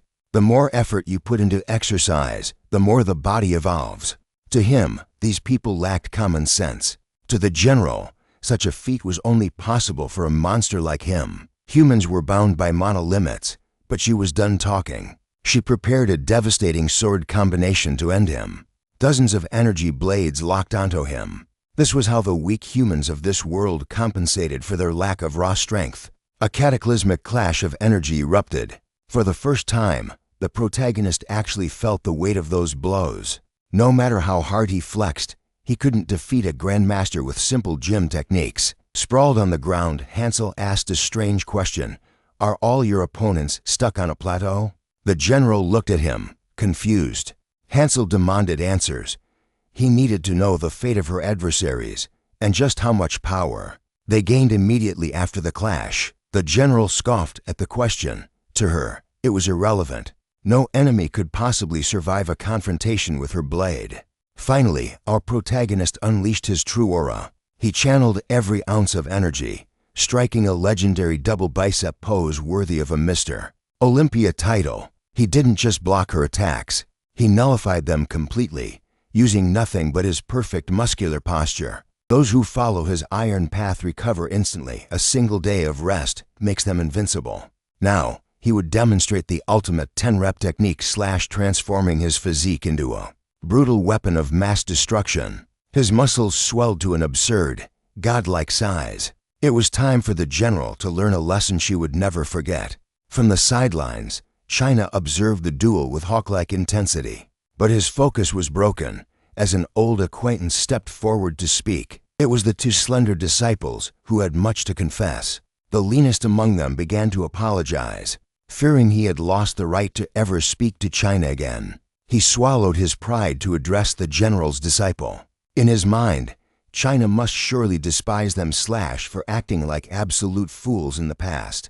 But our muscle-brained hero operates on a different frequency. He couldn't comprehend why China would hold a grudge against his own friends. They believed China only left them behind because the crushing pressure of their situation gave him no choice. China revealed the truth.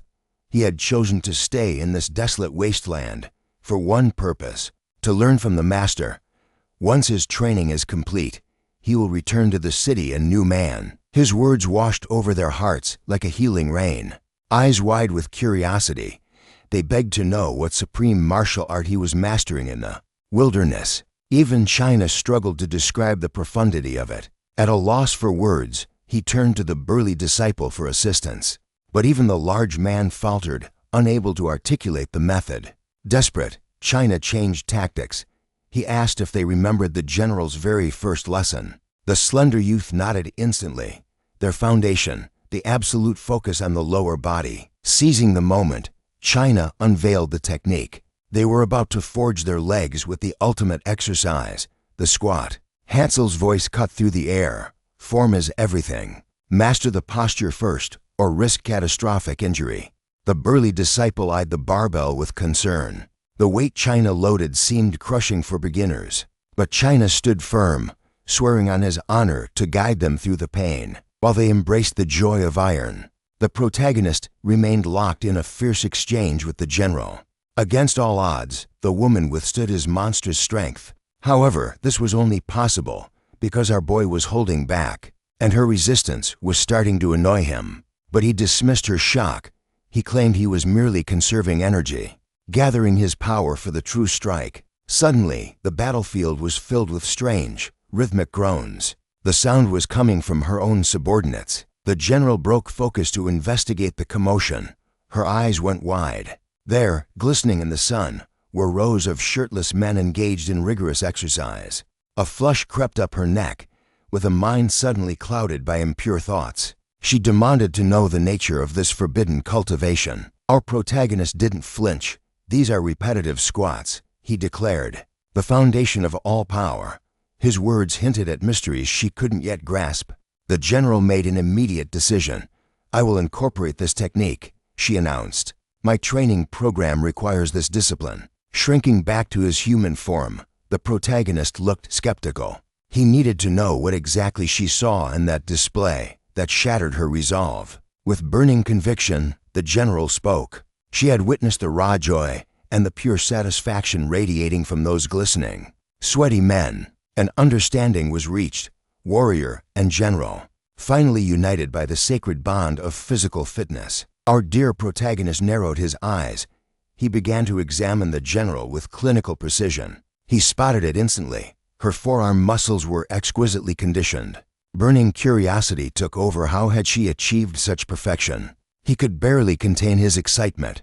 The prospect of learning a new workout method thrilled him. In reality, it was nothing magical, just the result of swinging her heavy blade day after day. Faced with his overwhelming enthusiasm, the general decided it was her turn to interrogate him. She needed to know the truth. Was it really acceptable for Hansel to share his secret arts? Such advanced training methods were usually strictly guarded, but our boy waved off her concerns. The more, the better. He grinned. To him, fitness is for everyone. Yet, the general stared blankly, unable to comprehend his generosity. She failed to see the tactical advantage, so the protagonist painted her a picture. A world where gyms stood on every corner. He explained his grand vision. By sharing different methods, their collective strength and knowledge would reach godlike tiers. This was his ultimate dream, to see the culture of health and gains spread like wildfire across the entire continent. After listening to his bright-eyed manifesto, the general chuckled. Hansel was a far more amusing creature than she had ever anticipated. Moved by his spirit, she made a vow. She promised to grant him a favor in his time of need, a pledge our protagonist accepted with deep gratitude. Night fell over their first journey. As they gathered around the crackling campfire, China approached our boy with a heavy heart. There were things that needed to be said. He lowered his voice. The protagonist likely didn't know, but the land of China's birth was plagued by extreme prejudice.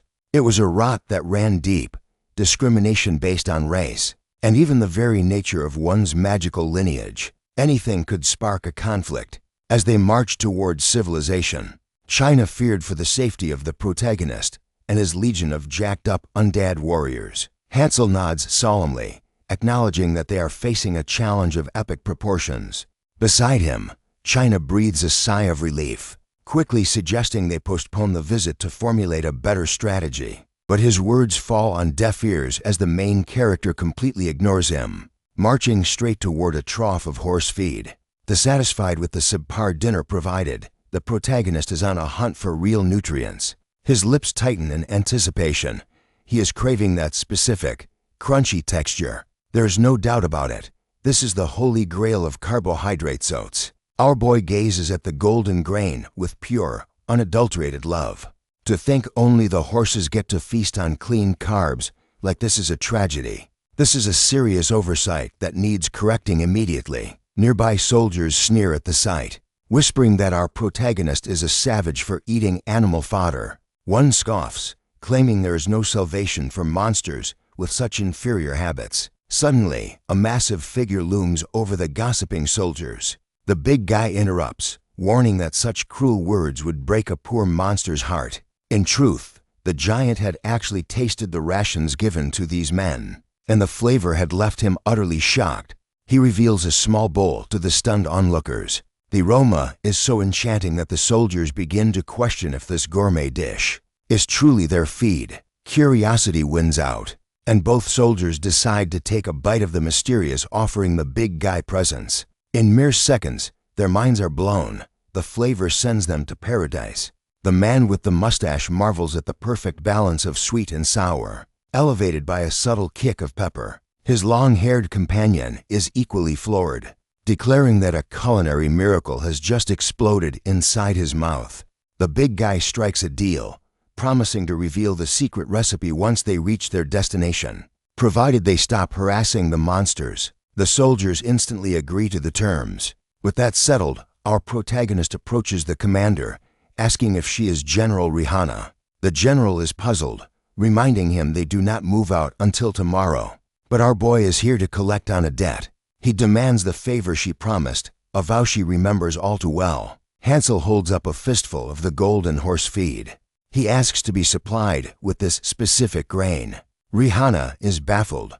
She knows it is livestock feed and assumes he wants it for the hell chickens she heard about. She is certain it is for the flock, but our boy drops a bombshell. He insists that he and his zombie army will be the ones feasting on it. The request is so absurd that the general looks at them with pure pity, imagining these poor warriors surviving on animal feed. Even one of the zombies nods in agreement with her, though for tactical reasons. He recognizes her high rank and believes human leadership should be respected. Since their stomachs are not built for fodder, the undead soldier thinks it would be wise to politely decline. But our boy glares at his ally's lack of vision. Rihanna steps in, assuring them they can ask for actual rewards, gold, gear, anything. Without hesitation, she offers to upgrade the zombies' tents to proper wooden barracks or even outfit them with high-grade armor. Tempted by luxury, one of the zombies quickly offers to trade their chicken meat for the upgrade. Hansel cuts him off instantly. This is not about luxury. He lectures them on metabolism, explaining that eating only protein is terrible for the liver. He drops some science. Consuming the right carbohydrates creates glycogen, which is absolutely essential for building dense muscle fibers. And these oats, they are the holy grail of slow-digesting carbs, low in calories yet packed with energy. Back on his home world, the stuff was revered as the king of grains. Therefore, there is no treasure greater than these oats. Yet, even after this passionate lecture, Rihanna looks completely unconvinced. She still thinks it is utter foolishness. Even the zombies look nervous, terrified of what their commander is about to make them eat. But suddenly, their mood flips. They become ecstatic, desperate to consume the miracle grain that promises massive muscle growth. The soldiers watching this frenzy are stunned, whispering that perhaps the secret to the monster's terrifying strength lies in the oats. Refusing to be outdone by the undead, the soldiers declare they will eat it too. Even the two students get curious, seeing their superior calmly munching on horse feed. It turns into a feeding frenzy. The zombies shovel the grain into their mouths, and the soldiers follow suit immediately. Ironically, the only ones not eating are the horses themselves. Even the general's elite students decide to join the banquet. Instant regret. Everyone immediately spits the sludge out. The taste is absolutely vile, sparking confusion across the camp. The slender student begs China to spit it out, warning it is poison. But the boy refuses to quit, continuing to chew with unwavering patience. He admits the texture is tough like leather, but insists that the aftertaste turns delicious in the end. Hansel watches with approval, realizing China possesses a hidden talent for eating. This boy is destined for true strength. Behind him, Rihanna is left in a daze. She has no idea what nonsense the main character is spouting, but seeing his satisfaction, she relents. She promises to produce the necessary amount of oats to keep him happy. Hansel beams with joy, declaring the general is the absolute best. However, judging by the gagging soldiers around them, eating raw oats remains a dangerous game. The following day, the general's caravan finally reaches the stronghold, greeted by rows of saluting soldiers. As she parts the crowd, our protagonist steps forward. At long last, he crosses the threshold and enters the castle walls. China warned him to remember the rumors humans held deep prejudices, and their hatred ran deep.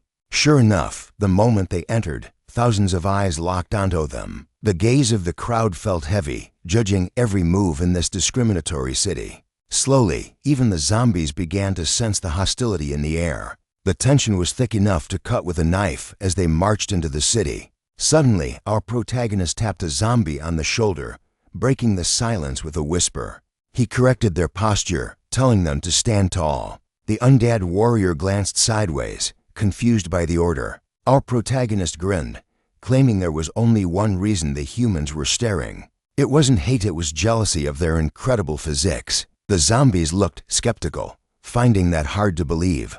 But China knew the truth. The crowd was terrified, not impressed. However, one zombie took a deep breath and bought into the lie. In perfect unison, the undead squad began flexing, striking bodybuilding poses to show off their gains. The terrifying atmosphere vanished instantly. The townspeople, who had been watching in fear, now stared in utter confusion and second-hand embarrassment. Fear was replaced by bewilderment as the crowd tried to process the absurdity of flexing monsters. Their minds simply went blank. But as the posing intensified, a strange shift occurred. Some onlookers actually started admiring the monster's aesthetics. Meanwhile, inside the castle, the count looked down with disdain. He asked if teaching the general to train was truly the payment for this horde. Our boy Hansel simply demanded seeds. That was the fuel they needed. Hearing this simple request, the count dismissed him as an uneducated brute. The noble sneered, admitting he only granted entry because the general had cashed in a special favor. If not for her prestige, he would never have allowed a filthy tamer to set foot in his pristine halls. General China bowed deeply, swallowing her pride to thank the Lord for his benevolence. But the count barked an interruption before she could finish, warning our protagonist not to cause a single spark of trouble. His orders were clear: teach the soldiers physical conditioning and vanish. Hansel smirked, offering to become the count's personal trainer if he wanted to get shredded too. The audacious offer surprisingly amused the old man, though his eyes remained cold. Yet, the moment they left the chamber, the count's demeanor shifted. He cursed the protagonist's recklessness and sank into his throne. He knew General China was popular, and public opinion was a dangerous weapon. But a malicious smile crept across his face as a plan formed. He snapped his fingers, ordering his servants to summon the ruthless Tutula mercenaries immediately. He was certain this training session would expose the beast's true nature, forcing the general to regret her alliance. Down on the training grounds, the soldiers were in the middle of their daily drills, sweat dripping on the sand. Suddenly, a command rang out to halt. Today, the routine was cancelled for a special instruction session. The person in charge was none other than our protagonist, the Lord of Zombies. Personally endorsed by the general, confusion swept through the ranks. A murmur of dissent rose up. Why should elite soldiers take orders from a monster? The idea was insulting. The instructor barked that orders were absolute, silencing the grumbling. But the tension remained palpable. Hansel stepped forward, introducing himself as their special physical conditioning coach. It was time to build some real muscle. Noticing the glare of the soldiers, he decided to break their spirits early. "Drop down," he commanded. The men hesitated, staring awkwardly at China. Leading by example, our protagonist dropped into a push-up position. He scolded the frozen soldiers for their disobedience. Behind him, the zombie squad mimicked the movement instantly. Hansel asked again, his voice dropping an octave, challenging their discipline. General China didn't hesitate. She was the first human to hit the dirt, following Hansel's lead without question. A soldier in the crowd scoffed, finding the sight of a general bowing to a monster ridiculous. He questioned if they were really going to debase themselves like this. The instructor warned him to shut up. Insulting the trainer was insulting the general. But the cadet wasn't finished. He looked his superior in the eye, questioning the sanity of this entire operation. "Is a monster's word really equal to the general's?" he spat. The comment struck a nerve, and Hansel's expression darkened. The silence from the instructor spoke volumes. Deep down, he agreed with the rebellious cadet. Emboldened, the cadet shouted for everyone to stand up. "We are humans. We will not throw away our dignity for a beast." Our protagonist tilted his head, genuinely confused why anyone would refuse the gift of gains. The instructor tried to maintain order, citing military law, but the cadet declared that his humanity came first. "Muscles are useless," he declared. "Only the sword matters on the battlefield." He drew his blade, pointing it directly at the protagonist. He sneered, refusing to learn savage techniques from an uncivilized monster. The atmosphere turned deadly in an instant. Before Hansel could lift a finger, a massive shadow eclipsed the sun. The big guy stepped between them. He rumbled that China could teach the humans if they preferred, acting as Hansel's representative. "As for your second point," the zombie growled, "let's see if your sword is truly stronger than our training. A duel will settle this." To settle the debate on civilization and strength, there was only one way to find the answer: a trial by combat to determine the apex predator. The massive undead commander turned to his squad. At his signal, the zombies flexed their rotting, yet steel-hard muscles, roaring their readiness for war. Seeing such overwhelming confidence from his undead disciples, Hansel couldn't help but swell with pride. His creatures were finally evolving. Across the field, the arrogant human cadet accepted the challenge. Turning to his instructor for the green light, the instructor gave a curt nod of approval. Since the human side had their champion, the soldier demanded to know which monster dared to face him. From the ranks of the undead, a towering brute stepped forward. He looked identical to his brethren, yet his presence screamed pure violence. The cadet let out a cocky smirk. He wasn't just some grunt. In his eyes, this brainless corpse was already dead meat. He prepared to unleash the full might of the Tutula mercenaries, elite warriors handpicked by the lord of these very lands. With a battle cry, the mercenary launched his assault. He screamed threats of death, but the zombie stood like a statue, completely unfazed. It didn't even need two hands. With a casual swing, the undead warrior slammed his fist directly into the human's face with bone-crushing force. That blow would have instantly killed 11 out of 10 normal men. The mercenary was launched through the air like a ragdoll. Hansel rushed over, worried they had accidentally committed murder. But a sharp-eyed zombie noticed a finger twitch. The fool was barely clinging to life. While the mercenary lay unconscious, Hansel began lecturing his undead subordinate for using excessive force in a sparring match. But the lecture fell on deaf ears. There was no malice, only efficiency. Regardless, victory belonged to the monsters. Now, the soldiers had no choice but to submit. Suddenly, a surge of power erupted from the fallen soldier. He activated a desperate combat skill. Mysterious energy cloaked his body in a shimmering aura. It seemed this glutton for punishment was begging for round two. He vanished into thin air. In a cowardly display, the mercenary materialized behind the zombie, aiming for a fatal blindside strike. His pride refused to let him bow to a monster. The poor zombie turned slowly, completely unaware of the blade coming for its neck. But the undead commander was watching. He instantly triggered his gravity ability, cranking the dial all the way to maximum output. Crushed by invisible mountains, the mercenary froze in place. The sudden gravitational pressure halted his ambush instantly. The sneak attack failed, but Hansel had seen enough. A dark shadow fell over his face as he marched toward the dishonorable soldier. It was time for a lesson in discipline. Hansel reached out, placing a single, gentle hand on the degenerate's chest. Boom! Kinetic force exploded outward, blasting the man backward until he smashed through the stone wall behind him. He was left embedded in the masonry like a grotesque piece of modern art.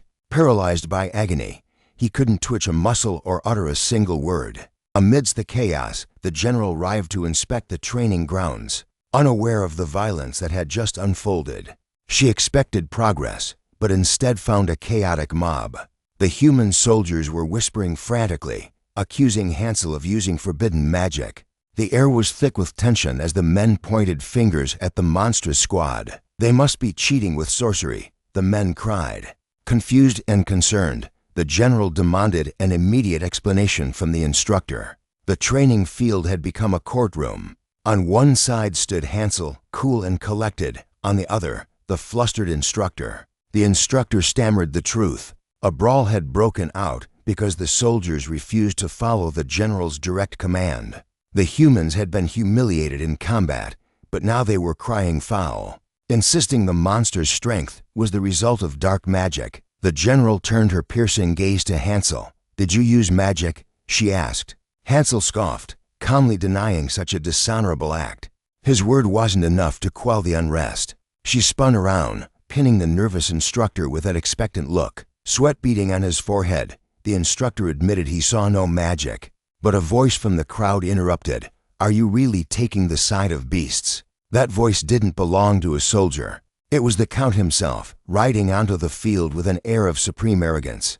He had come to investigate the rumors, and now he demanded a public declaration. Did the general stand with humanity or with these filth? Under immense pressure, the general affirmed her loyalty to her people. But this answer only seemed to fuel the Count's rage. The Count barked questions about her chain of command. Meanwhile, Hansel, completely missing the mood, wondered if the nobleman had just come for a workout. Hansel innocently told the Count to dismount and join in. His undead commander panicked, whispering that this visitor was definitely not here to lift weights. Ignoring the peasant, the Count glared at the general. "Do you have any idea how much trust I placed in you?" he hissed. The general nodded silently. The Count continued his tirade, claiming her guests were a cancer spreading discord among the troops. "One of my prized students was brutally maimed," he shouted, referring to the man currently acting as part of the wall's foundation. He could no longer turn a blind eye. This incident was the final straw that brought him to intervene personally. "You are hereby exiled for 2 years, he decreed. Hearing this unjust punishment, something inside the general snapped. Pure, unadulterated rage ignited within her. A terrifying aura exploded from her body, so dense and malicious that the Count froze in terror. In that moment, the arrogant noble realized he had just soiled his expensive trousers. The soldiers' morale hit rock bottom at the mention of the punishment. They begged for a chance to slay the beasts themselves, but the Count, humiliated by his own soiled trousers, only cared about fleeing the scene. The general bowed to Hansel, shame heavy in her voice for failing to protect her liege's people in this strange land. Hansel, with the grace of a true ruler, brushed it aside. Plans fail. Do not burden your heart with the past. But a question lingered: could they truly abandon the monsters here? For the next 3 months, the Count, desperate to wash away his embarrassing accident, agreed instantly. A wicked realization struck the general. Her preparations were complete, and a sadistic smile curled her lips. She descended upon the training grounds, silencing the grumbling men with a single glare. "How dare you question the Lord? Soldiers or not, disobedience meant death." She crushed their rebellion before it could breathe ordering absolute silence. These arrogant brats still looked down on the undead.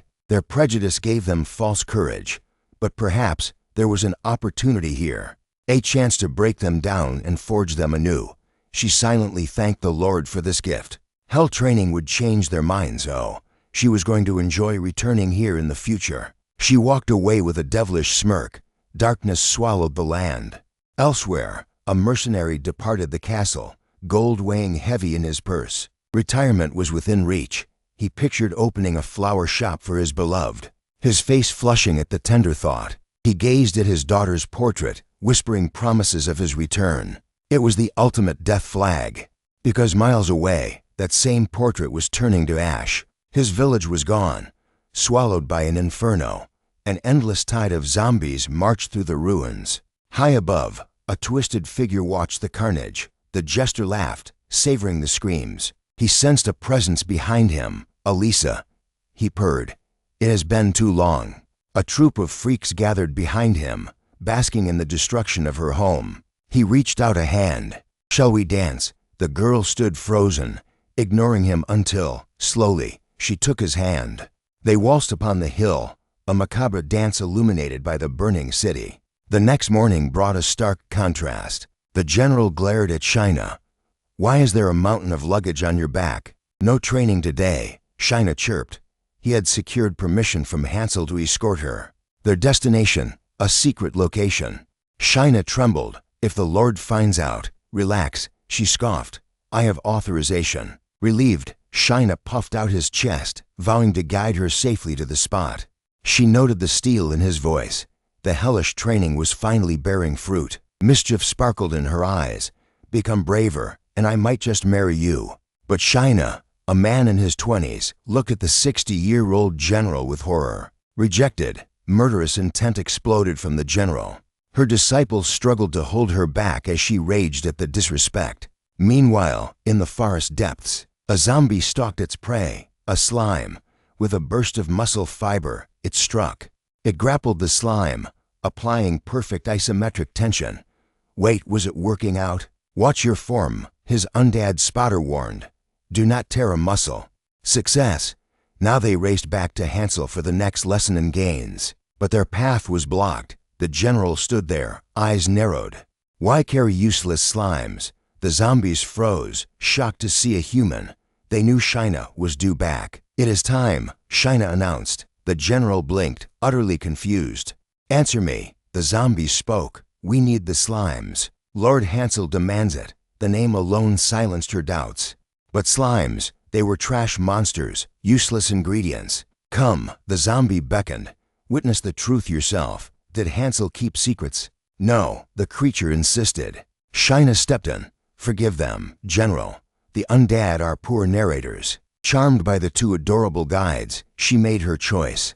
It was time to follow their lead and see where destiny would take them. At the end of the winding trail, they finally found him. Hansel blinked in surprise. He never expected Shaina to show up here, especially not with her full military aura. She hadn't come for a fight, but for a farewell. Before embarking on her long journey, she just had to satisfy her curiosity about his latest project. Her gaze landed on the squirming pile of slimes nearby. With a skeptical brow raised, she demanded to know what exactly he planned to do with the monsters. Hansel's eyes narrowed with professional intensity. He had analyzed the students at camp and realized a hard truth. Traditional bodybuilding was useless for their combat needs. They needed explosive athletic power, not just show muscles. But without a proper gym, he had to get creative. If the world wouldn't provide equipment, he would forge it himself. The general scoffed at the idea. Crafting gear from living slime? She imagined some crude training dummy meant to be sliced apart in seconds. Hansel shook his head, a smirk playing on his lips. This wasn't about swordplay. He gestured to his undead assistants to bring him a fresh test subject. Step 1. Secure the material. With surgical precision, the protagonist thrust his hand into the gelatinous body, snatching the core straight out of its mass. He held the pulsing core aloft. Don't worry, it's not fatal. These things possess incredible vitality and will regenerate fully in just a few days. While the core recovered safely aside, the real magic began. He turned back to the coreless, rubbery shell of the creature. It was time for a little modification. Slimes were nature's perfect resistance bands, boasting incredible elasticity. By utilizing the monster's hollow body, he transformed a dangerous pest into the ultimate workout tool. The general watched in stunned silence. She had no idea she was witnessing a revolution in fitness technology right before her eyes. The simple loop unlocked endless possibilities for resistance training. Even better, the tension level changed depending on the color of the slime. As our boy geeked out over muscle mechanics, the general suddenly cut in with a quiet apology. Hansel froze, completely thrown off by her sudden shift in tone. She lowered her gaze, admitting the truth. She had misjudged him. All this time, she harbored dark suspicions about his motives. She thought his fitness obsession was a mask, a ploy to infiltrate human ranks. But she was wrong. He was just a genuine maniac who loved muscles more than anything. The guilt weighed heavily on her. She felt like a failure as an educator, unable to fix the rot of discrimination that plagued their entire nation. For years, she had stomached the feudal lord's incompetence. But looking at Hansel now, she realized he was cut from a different cloth. He possessed the power to truly change this kingdom. Hansel's expression turned serious, seemingly understanding the gravity of the burden she was placing on him. Suddenly, he flexed his biceps with vein-popping intensity. He declared that transformation was his absolute specialty. The general sighed. That wasn't the change she meant.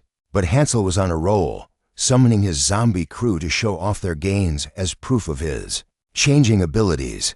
A smile tugged at her lips. Actually, maybe that was exactly the kind of strength this world needed. With a dramatic flourish, she whipped her cape into the air. As the fabric settled, a squad of young students stood revealed behind her. These weren't arrogant nobles. They were eager learners hungry for his knowledge. Though, judging by their faces, some were terrified of doing weird exercises in the dirt. She looked the protagonist in the eye. She needed to know if she could trust him to mold these fledglings into true warriors. Hansel blinked at the crowd, then grinned.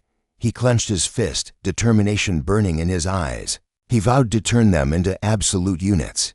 Meanwhile, deep within the forest shadows, the thunder of hooves broke the silence. The feudal lord raised a hand, bringing his cavalry to a halt. His eyes scanned the tree line with cold calculation.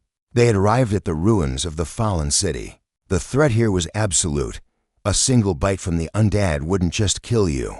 It would recruit you into their rotting army. Tension hung thick in the air. The Lord warned his men to keep their guard up. One mistake meant a fate worse than death. Steel rang out as he drew his blade. With a roar, he commanded the charge. There was no turning back now. As they marched toward their doom, eyes watched from the darkness. High above, the Joker signaled his twisted companion to hold position. If they attacked now, that troublesome general might intervene. But his monstrous hound began to snarl, trembling with bloodlust. Annoyed by the noise, the Joker lashed out. He struck the beast, commanding it to heel. Patience was a virtue, even for monsters. Even after the blow, the creature bowed in twisted loyalty. The Joker grinned. The main event was coming, and they would join the slaughter soon enough. The undead in the city were just the appetizer. Back at the camp, a bizarre alliance of humans and zombies prepared for the workout of a lifetime. Hansel lectured the group. Muscles could only take so much punishment in one day, so efficiency was key to avoiding injury. The assistant instructor barked orders. He assumed it was time to hit the bench press using the new slime gear. But Hansel cut him off with a sharp wave of his hand. Today, they were abandoning traditional weights entirely. A wicked gleam entered our boy's eyes. It was time for CrossFit. The instructor stared blankly, terrified by the alien word.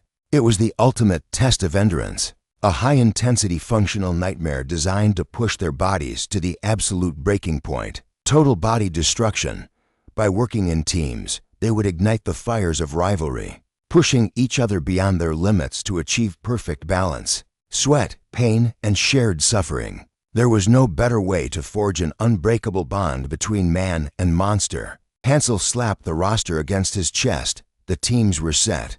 The students roared, their spirits high, unaware of the hellish workout awaiting them, while the feudal lord's forces wage a brutal war against the undead. The training camp is a different kind of battlefield. Unlike the front lines where heads roll and blood spills, the warriors who stayed behind are fighting a war against their own limits with heavy iron. Music as blades pierce rotting flesh on the battlefield. Our protagonist is busy forging the next generation, correcting their forms with absolute precision. Suddenly, a sound cuts through the air. He realizes that alarm has been screaming across the grounds repeatedly. Sensing the urgency, he turns to the instructor, demanding to know the meaning behind the chaos. The grim reality is revealed.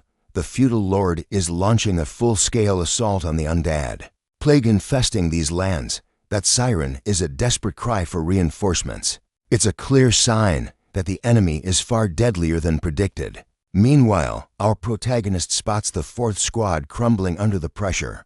To survive the training without breaking their bodies, they need to lower the intensity immediately. The instructor scoffs, thinking the protagonist is ignoring the war effort. But the scene shifts to the front lines where the feudal lord stands tall. Scouts have pinpointed the nightmare's source at the very end of the trail. The target is locked. The mission is simple yet absolute. Eradicate every single monster and restore peace to the realm once and for all. The soldiers roar in unison, drunk on the thrill of victory and the promise of glory. The Lord commands them forward. The hour of judgment has arrived. It is time to march into the heart of darkness. The soldiers, music, charge into the horde, ready to unleash absolute devastation. Once again, steel clashes against bone as the slaughter intensifies. But the advisor trembles with unease. They have ventured too deep into the abyss of the forest. It's a tactical suicide. Yet, the Lord waves him off, believing these mindless beasts possess no strategy. In his eyes, all they need is overwhelming manpower to crush the opposition into dust. Blinded by arrogance and believing his strategy flawless, he points his blade toward the horizon. The advance continues. The Lord rallies his men with a thunderous command. Do not stop. Slaughter them until not a single enemy remains standing. But from the shadows, the Joker watches, a twisted smile playing on his lips. Deep in the woods, he lets the soldiers surround him. A trap? No, a game. With a simple snap of his fingers, the hunter becomes the hunted as his allies emerge from the darkness. The mastermind behind this entire nightmare has finally stepped into the light. After analyzing the army, the Joker mocks their ignorance. They missed a crucial detail in this war. They should be music. Using spears to keep distance, swords are merely for showing off techniques. Useless in a slaughter like this. With that chilling verdict, he orders the counterattack. The Lord's army is instantly overwhelmed, erased by a tide of violence. They cannot stop. Desperate, the feudal lord draws his blade, channeling his killing intent to end this madness personally. The Joker recognizes the old warrior instantly. It's been a long time. He sneers, effortlessly blocking the Lord's lethal strike. He can feel the weakness in the old man's arm. You've grown frail, haven't you? The Lord is stunned. This monster hasn't aged a day. He realizes the Joker lacks spiritual energy, cultivation, music, like his general possesses. It's true, the Joker never mastered aura, but he simply laughs. Who needs cultivation when you have science? He reveals a cluster of syringes glowing with a vile substance. Without hesitation, he plunges the needles into his veins. The reaction is instant and grotesque. His flesh ripples and tears as muscles expand to impossible proportions. The feudal lord stares in horror as the man merges with the serum. He isn't stopping. Music, he towers over the forest like a titan of destruction. The Lord realizes with dread that this madman has been experimenting on human subjects. And judging by the cold look in the Joker's eyes, he doesn't feel a shred of remorse. Words are useless now. The beast has abandoned its humanity, his mind lost to the serum's rage. The Lord knows he must strike before he's swarmed by the other enemies. He has to end the Joker's life right now. He channels every ounce of his combat mastery into a final, desperate technique, launching himself at the giant. But before his blade can connect, a massive hand 6 feet of crushing muscle swats him out of the air. Impact, the Joker slams the Lord with devastating force, crushing the old master. Broken and bleeding, the Lord tries to comprehend this impossible strength, but the Titan gives him no respite. The next blow is already falling from the sky. He barely rolls away in time. A direct hit would have turned him into paste. In a heartbeat, the Joker closes the distance. The old man is forced entirely on the defensive, raising his blade in terror. He frantically tries to read the attack pattern, praying for a single opening. He activates his defensive arts, but it's like trying to stop a landslide with a toothpick. His sword screams under the pressure. The impact sends him flying, ricocheting off the trees like a ragdoll, completely helpless against this overwhelming power. Despite taking a catastrophic beating, the old feudal lord still clings to life. He summons every ounce of will to raise his blade, but his body betrays him. The steel crashes to the earth, heavy as his despair. That is when the true horror dawns on him. He cannot fathom how this creature, the Joker, attained such godlike power. The Joker looms over him, sensing the questions burning in the old man's eyes. It is called the evolution of civilization. He sneers, mocking the Lord for thinking he had simply gone mad during the transformation. You lost because you worship the sword and ignore the world, the Joker declares. That made you weak. He mocks the old man's stagnation. The Lord spits back, refusing to accept this lecture from a monster who speaks pure nonsense. A twisted smile cuts across the Joker's face. I know that woman well, he says, but you are missing the bigger picture. Look at your reality, the Joker commands, pointing a jagged claw toward the battlefield behind them. The Lord turns, and his blood runs cold. His eyes witness a nightmare. It is a slaughter. The Joker's minions are tearing through his elite soldiers like they are cheaply made toys. It is not a battle, it is an extermination. Great whirlpools of dark energy swallow entire squads, leaving the humans with zero chance. Strength is relative, the Joker muses darkly. But do not use your weaklings as a benchmark for my power. The brutality is absolute. The fallen soldiers are rising as zombies. The Lord trembles, unable to process the destruction of his army. The Joker tilts his head, genuinely surprised that the old man still refuses to accept his fate. Enough talk. The Joker raises a hand to finish it. But suddenly, a blade flashes through the darkness. A secret technique cuts the air. Precision strike. The feudal lord's advisor steps from the shadows, severing one of the Joker's hands. Run, my lord, the advisor screams. I will buy you time. But the loyal man is immediately stunned by what he sees. The old lord is already sprinting away. He does not even look back to hear the advisor's final words. Even the Joker is stunned. He never expected a feudal lord to be such a shameless coward. A low rumble builds in the Joker's chest until he erupts into manic laughter. He never changes. The old man values his own skin above honor, dignity, and loyalty. Realizing he is doomed, the advisor barks a final order to the troops. Retreat. Now. Run for your lives. This battle is lost. Follow the Lord if you want to see tomorrow. But his heroism is cut short. The advisor senses the shadow falling over him. A massive hand descends, crushing him instantly. Steel and bone shatter alike as the remnants of the army scatter in terror. A hulking zombie asks if they should give chase. The Joker reverts to human form, shaking his head. No need. A cruel smirk plays on his lips. We know exactly where the rats are scurrying to. He counts on the old man's stupidity. The Lord will gather his forces in one place, creating the perfect killing jar for the Joker. Meanwhile, the disgraced Lord gallops into the night, trembling on his steed. He has seen hell on earth, and he has absolutely no idea how to stop the monsters coming for him. Back at the castle, a different beast is at work. The protagonist pushes his body through a workout that would kill a normal man. He knows no fatigue. The shattered army retreats at full speed. Panting, the old lord demands a status report on the catastrophe. A blonde warrior named Rumi steps up. Her face is grim.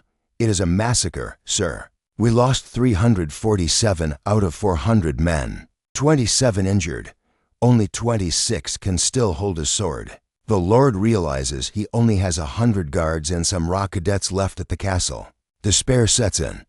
How can he possibly win a war against monsters with a handful of children and broken men? Summon the general, Rumi pleads, but the old man shakes his head. There's no time, he mutters. The Reaper will be at their gates before help can arrive. Desperate, Rumi proposes the unthinkable. Use the monsters in the castle. That boy, Hansel. He fought the general to a draw. He is a monster in human skin. We feed them. We house them. She argues. It is time they pay their rent in blood. A spark of hope lights the old man's eyes. Fighting monsters with monsters? A twisted smile forms on his lips. Yes, we will unleash the beast. 3 days of hard riding later, they breach the castle gates. The Lord marches straight for the training grounds.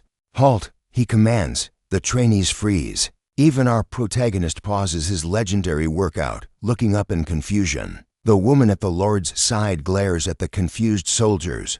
Are you deaf? Bow before your master. Our protagonist and his squad of muscle-bound zombies march forward, closing the distance to the old feudal lord. Intrigued by the imposing figure before him, the Lord asks if he is indeed the man known as Hansel. Our boy confirms his identity and immediately asks if the Lord has come to join the Iron Temple and begin his training. However, the old man scoffed at the offer, stating he was only here to issue a command to those monstrosities. He declares that it is time for these inferior beings to pay their debt for consuming the land's resources from this moment on. Their sole purpose is to crush the enemy wave approaching the castle. A wave of unease ripples through the protagonist's crew. Even the massive brute among them looks visibly anxious about this suicide mission. After delivering his ultimatum, the feudal lord asks if his words penetrated their thick skulls. Noting the utterly foolish expressions plastered on the zombies' faces, he adds with a sneer that he is graciously granting these lowly creatures a chance to die with a shred of dignity and honor. Raising the stakes, he promises to grant our protagonist full citizenship, provided he executes this order perfectly. But Hansel ignores the politics. It is time to demonstrate the results of their blood, sweat, and tears. He barks an immediate order to his disciples: execute the double biceps pose. The zombies inhale sharply, expanding their chests and gathering every ounce of air to display the magnificent quality of their sculpted physiques to the Lord. Yet, watching from mere inches away, the old man is completely baffled. He has absolutely no clue what these monsters are attempting to do. Hansel explains with deadly seriousness that their bodies are temples built by iron, and this posing routine is the sacred proof of their hard-earned gains. Visibly annoyed, the old man snaps that this is no time for comedy and demands they follow his military orders immediately. But suddenly Hansel's aura shifts. He becomes absolutely furious, declaring that if his students are injured or killed in war, they can no longer continue their training regimen. With eyes burning like demonic fire, he asks if the old man is prepared to take responsibility for the catabolism, the muscle loss, that might occur from such negligence. The old man doesn't understand the fitness terminology, but staring into the protagonist's dark, overwhelming energy, he realizes he has made a grave mistake. Pure terror washes over him, churning his stomach until he feels the urge to vomit right then and there. Trembling, he offers a formal apology for his disrespect and hastily orders his entourage to retreat. Hansel, unbothered, turns his attention back to his cadets. Now that the distraction is gone and they are sufficiently rested, it is time to return to the grind. The workout must continue. The old man's assistant suggests trying to persuade them one more time, but the feudal lord has already abandoned hope. He knows those muscle-obsessed monsters will never cooperate. There is only one option left. It is time to summon General Boy. Hearing this name, the girl beside them gasps in sheer surprise. The old man admits that General Boy's personality is twisted, but his strength rivals even the legendary female general. He orders all soldiers to assemble at the castle gate immediately. They are going to show the invading undead horde the true, unbridled potential of humanity. The troops take their positions on the ramparts, steeling themselves for the enemy's assault. Among them stands an old veteran sporting a fierce mohawk.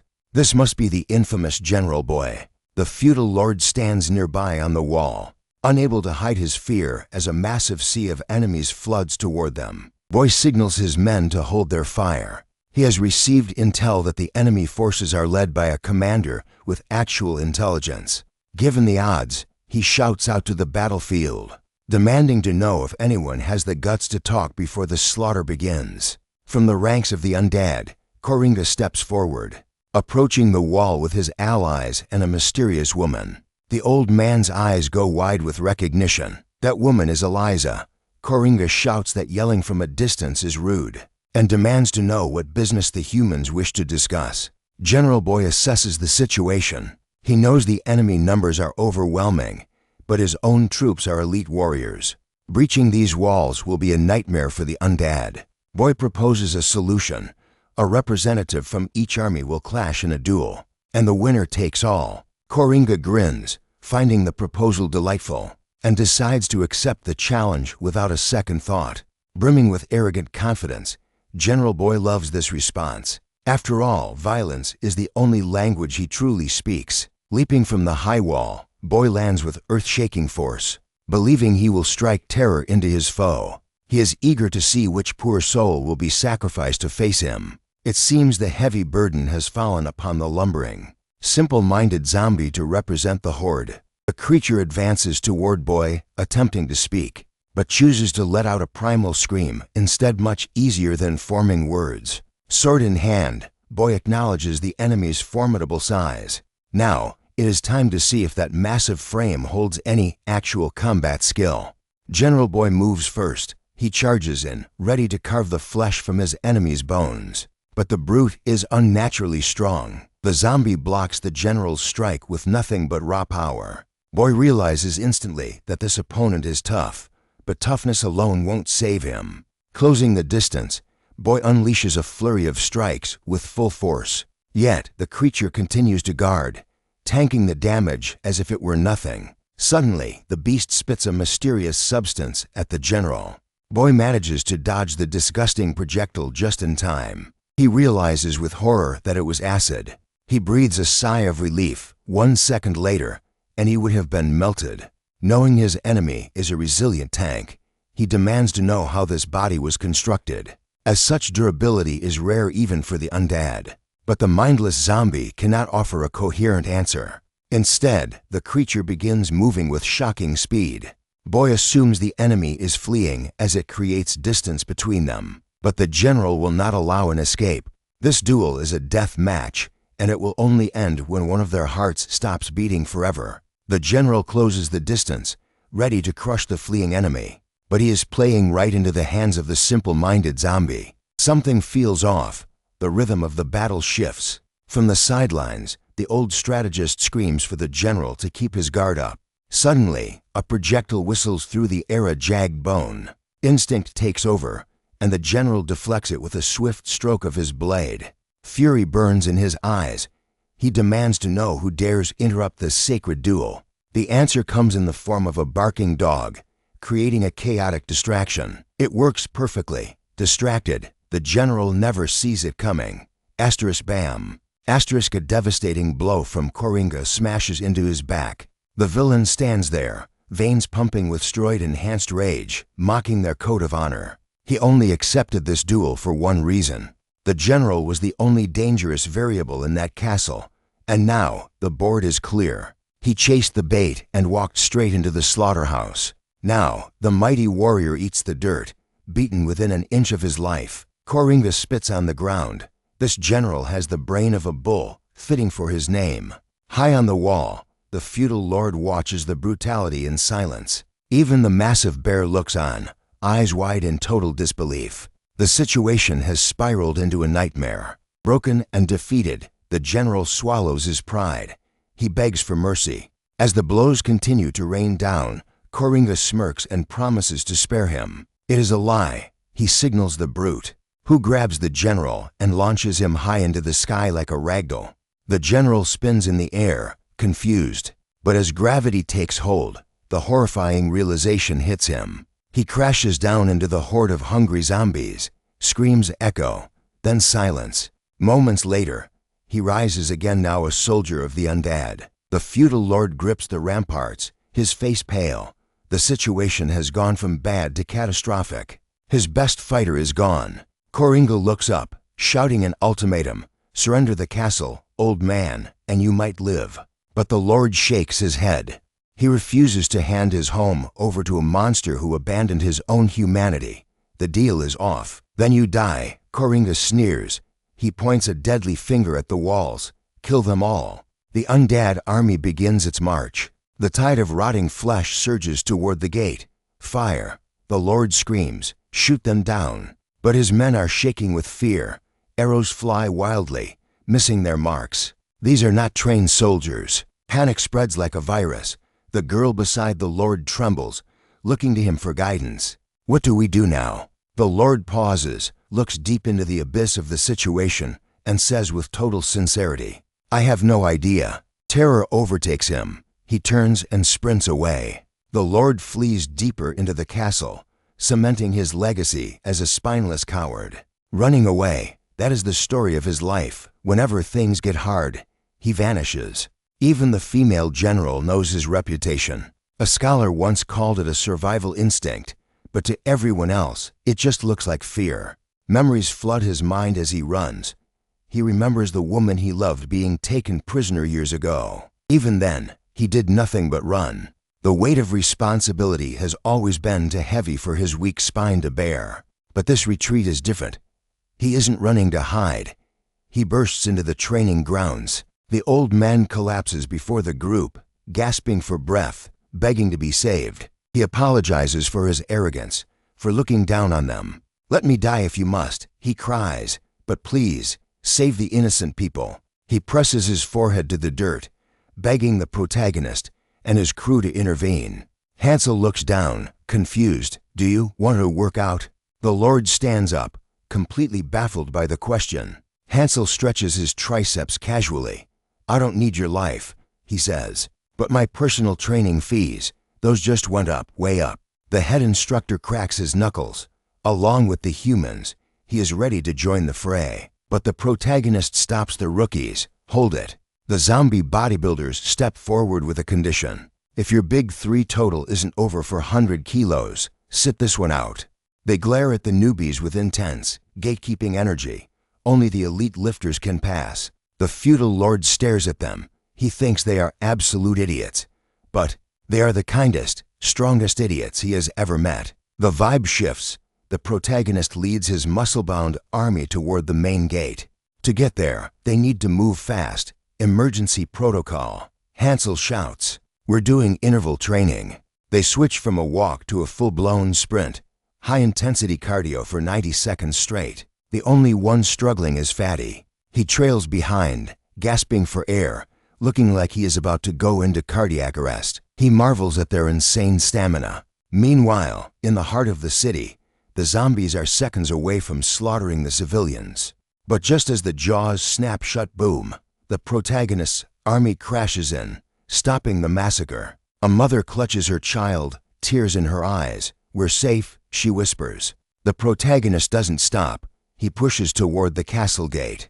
Her son watches him go, wide-eyed. He wonders if training with a sword can make a man that legendary. But his mother had always warned him that true strength wasn't found in blades. However, once this war concludes, the survivors will undoubtedly beg to know the secret behind their technique. The city gate had been breached, and the symphony of battle reached a fever pitch. Amidst the chaos, our protagonist activated his Hawkeye ability. Scanning the horde of the undead, he analyzed their physical condition. To his gym-focused mind, they didn't look bloodthirsty. They just looked severely dehydrated. Fatty finally scrambled to catch up, gasping for air after sprinting for his life. He confirmed the obvious: these were indeed zombies. But before he could even finish his warning, our boy cut him off. He scolded Fatty for slouching, warning him that bad posture was the real enemy here. Recovering his breath, Fatty explained the threat.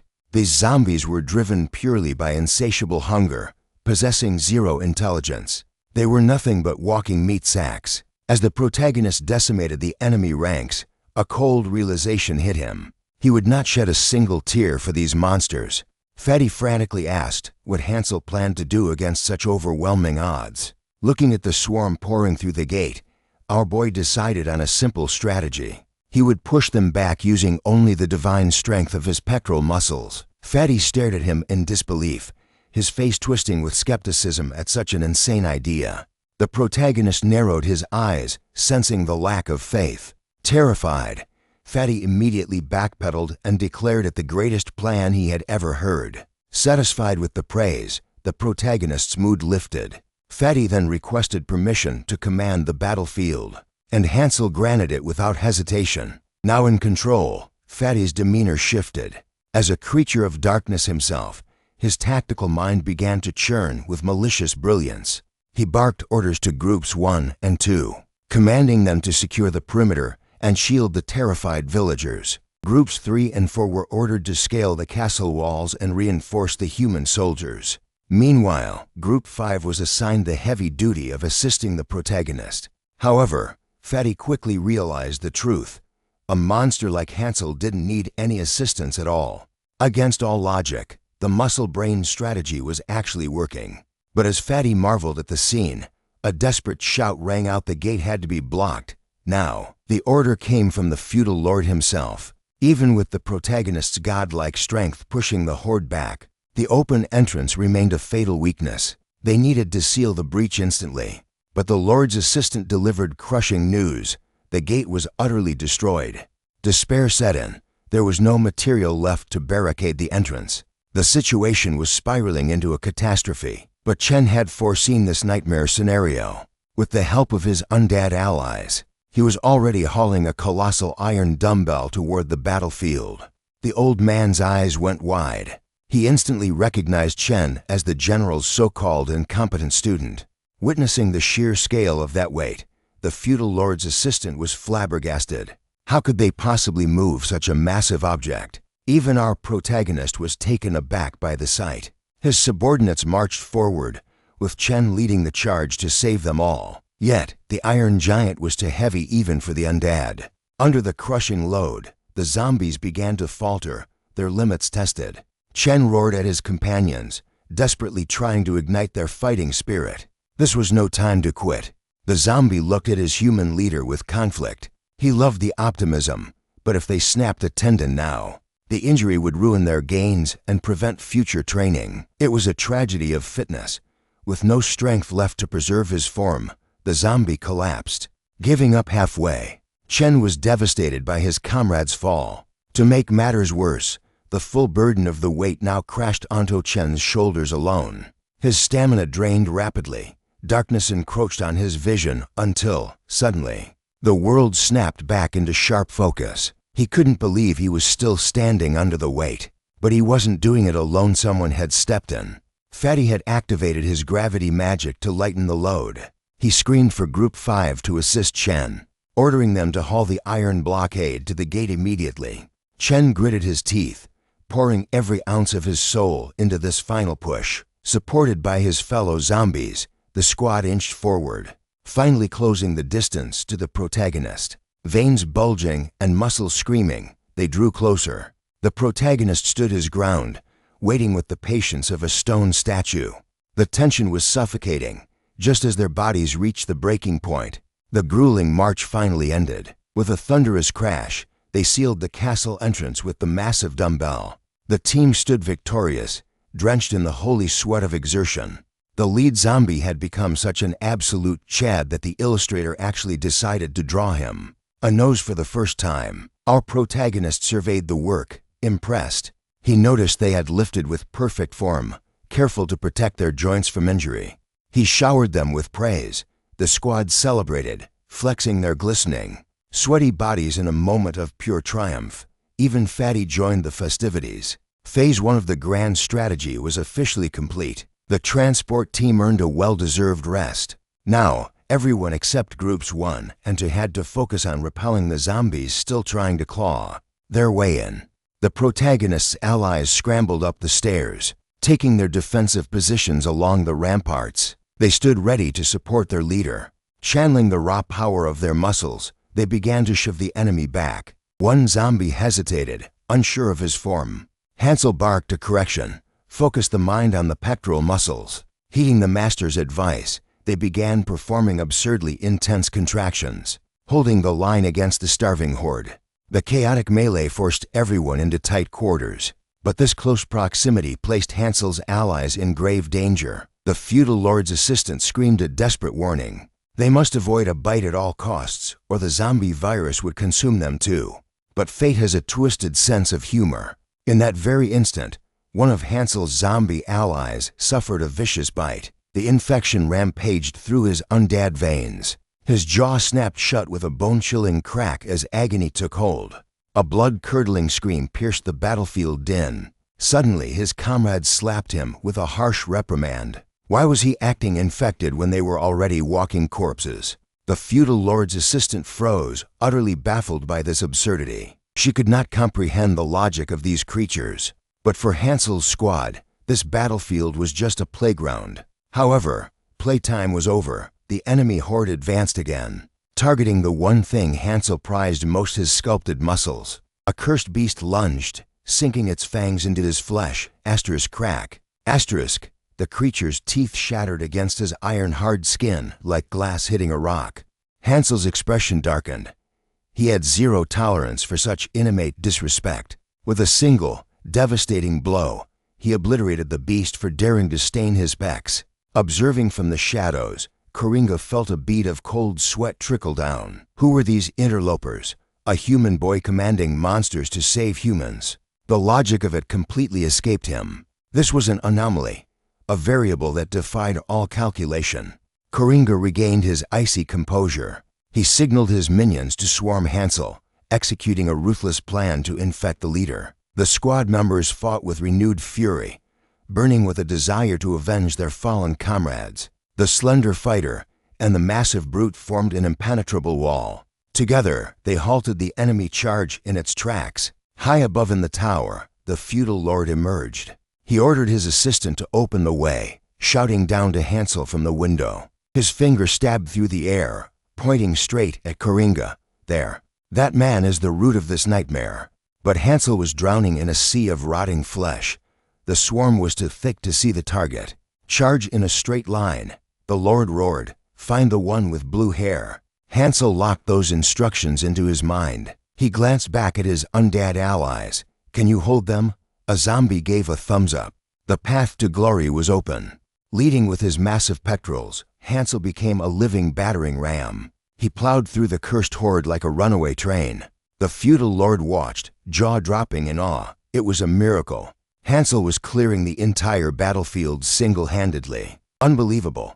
Coringa's fury boiled over as he realized his zombies were trash. He turned to his silent partner for agreement, but the mysterious figure remained stoic.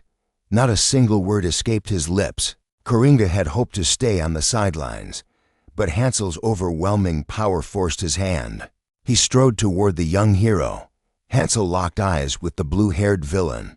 The air crackled with tension as the duel began. Suddenly, Coringa's body began to swell, muscles rippling with grotesque growth. He launched himself straight at Hansel. But Hansel feared no artificial gains. Boom. Their fists collided, unleashing a shockwave of raw power. Neither yielded an inch. The sheer kinetic energy of their clash threatened to tear the ground apart. Hansel's natural bulk gave him the edge.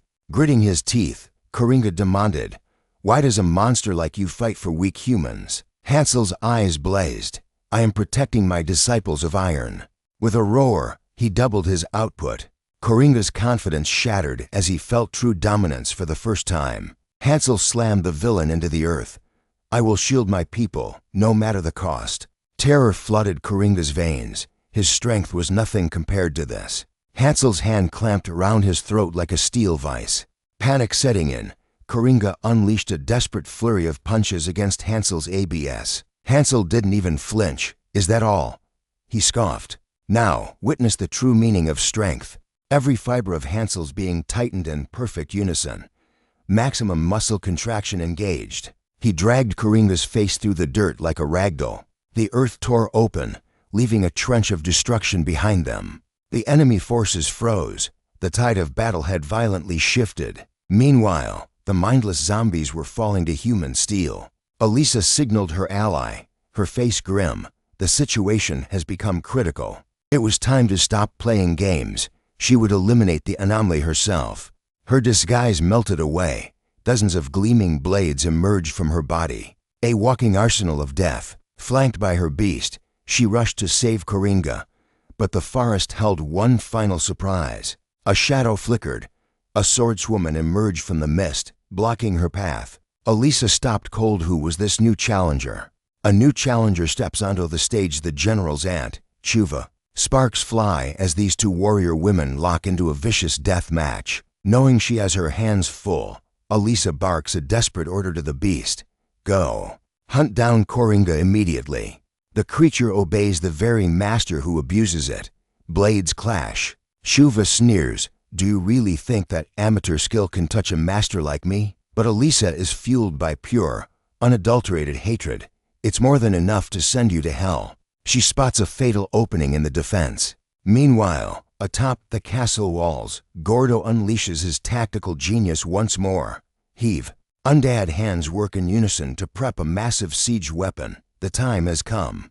Gordo uses his gravity arts to lighten the colossal boulder for launch. But as the projectile soars, the strategy shifts in a heartbeat. The rock streaks through the sky like a meteor of judgment. Suddenly, its weight multiplies tenfold.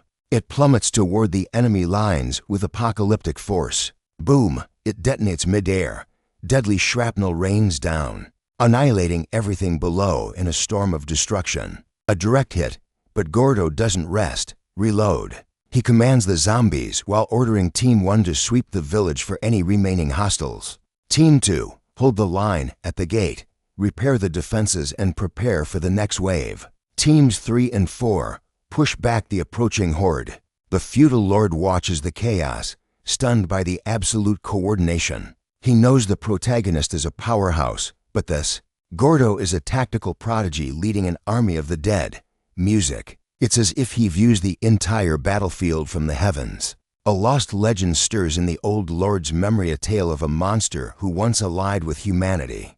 The hero of the Fourth Great War, the legendary dragon strategist. Music as Gordo commands the flow of battle. The lord realizes the legend has returned to walk among them. Back at the main event, Hansel continues to turn Coringa into a punching bag. The villain roars, activating his forbidden arts. His body swells, and his arm twists into a grotesque, spiked bludgeon. He aims a death blow right between Hansel's ribs. Wham! The impact shakes the ground. But Hansel, he doesn't even blink. He simply flexes, his muscles harden like diamond, trapping Coringa with a single hand. The villain panics. His weapon is stuck in Hansel's iron ABS. Suddenly, a feral bark echoes from the tree line. The beast locates its target and unleashes a bone barrage. It's a lethal fusion of wind magic and necromancy arts. These projectiles are harder than steel. Propelled by the wind, they possess enough force to crush a human skull like a grape. The bone spears slam directly into Hansel's body, but even after a direct hit, he stands unmoved. Music to a monster like Hansel, the lethal attack feels like a gentle acupuncture session. Seeing the attack fail, the dog freezes in fear. Coringa, desperate and battered, screams a final command. Kill him. He injects a massive dose of the stimulant. You forced my hand. Coringa howls. This catastrophe is all your fault.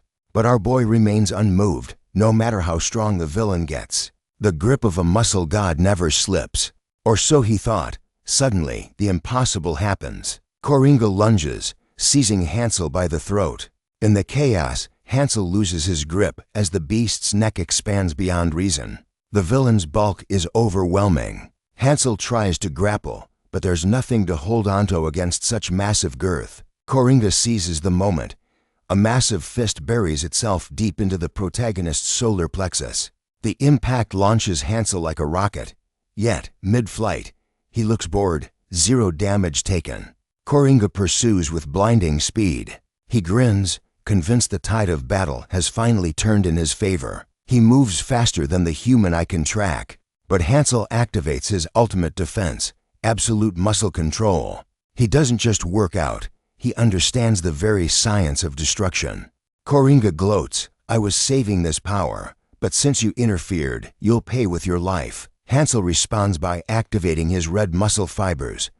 He strikes the legendary abdominal pose. It's not just showing off, it's an impenetrable shield. He blocks every lethal strike with a perfectly timed flex. Then, he taps into the hidden potential of the white muscle fibers. Lacking explosive power but possessing infinite stamina, they are his engine of war. Coringa's eyes widen in horror. His attacks aren't even scratching the paint. Frustrated, the villain switches tactics. He pours every ounce of strength into a devastating blow to Hansel's spine.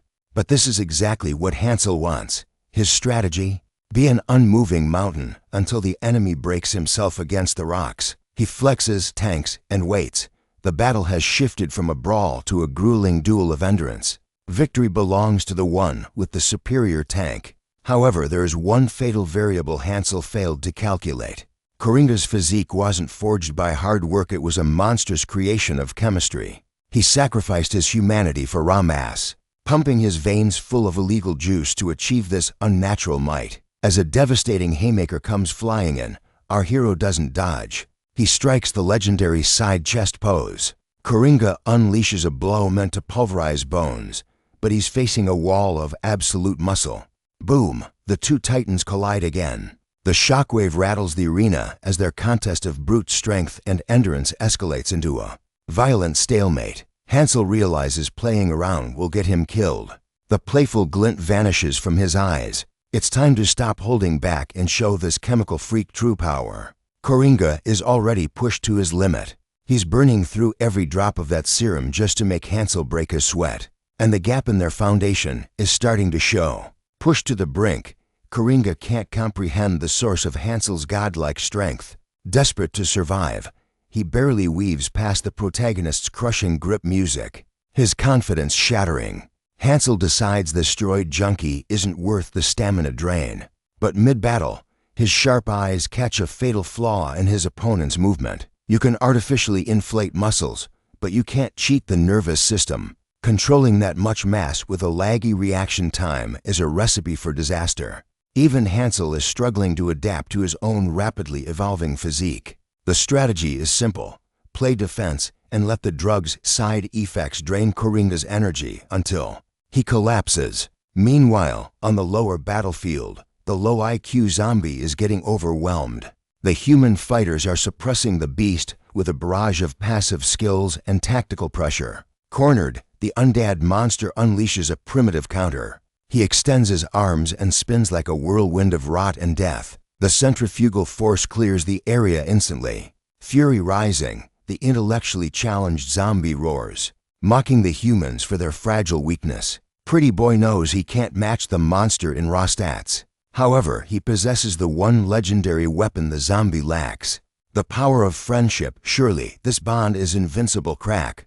Or not. The zombie interrupts the monologue with a devastating fist, crushing Pretty Boy instantly. The impact is catastrophic. With one casual swing, the undead brute launches the fighter across the battlefield like a ragdoll. Big Bear roars in fury seeing his comrade fall. He charges in, swinging a heavy, dull greatsword designed to crush armor through sheer blunt force violence. He aims to split the math-impaired zombie in two. Music, but raw power is useless without speed. The swing is agonizingly slow. Despite his hulking frame, the zombie vanishes. He moves with supernatural agility, leaving Big Bear slashing at empty air where the monster stood a microsecond ago. Music.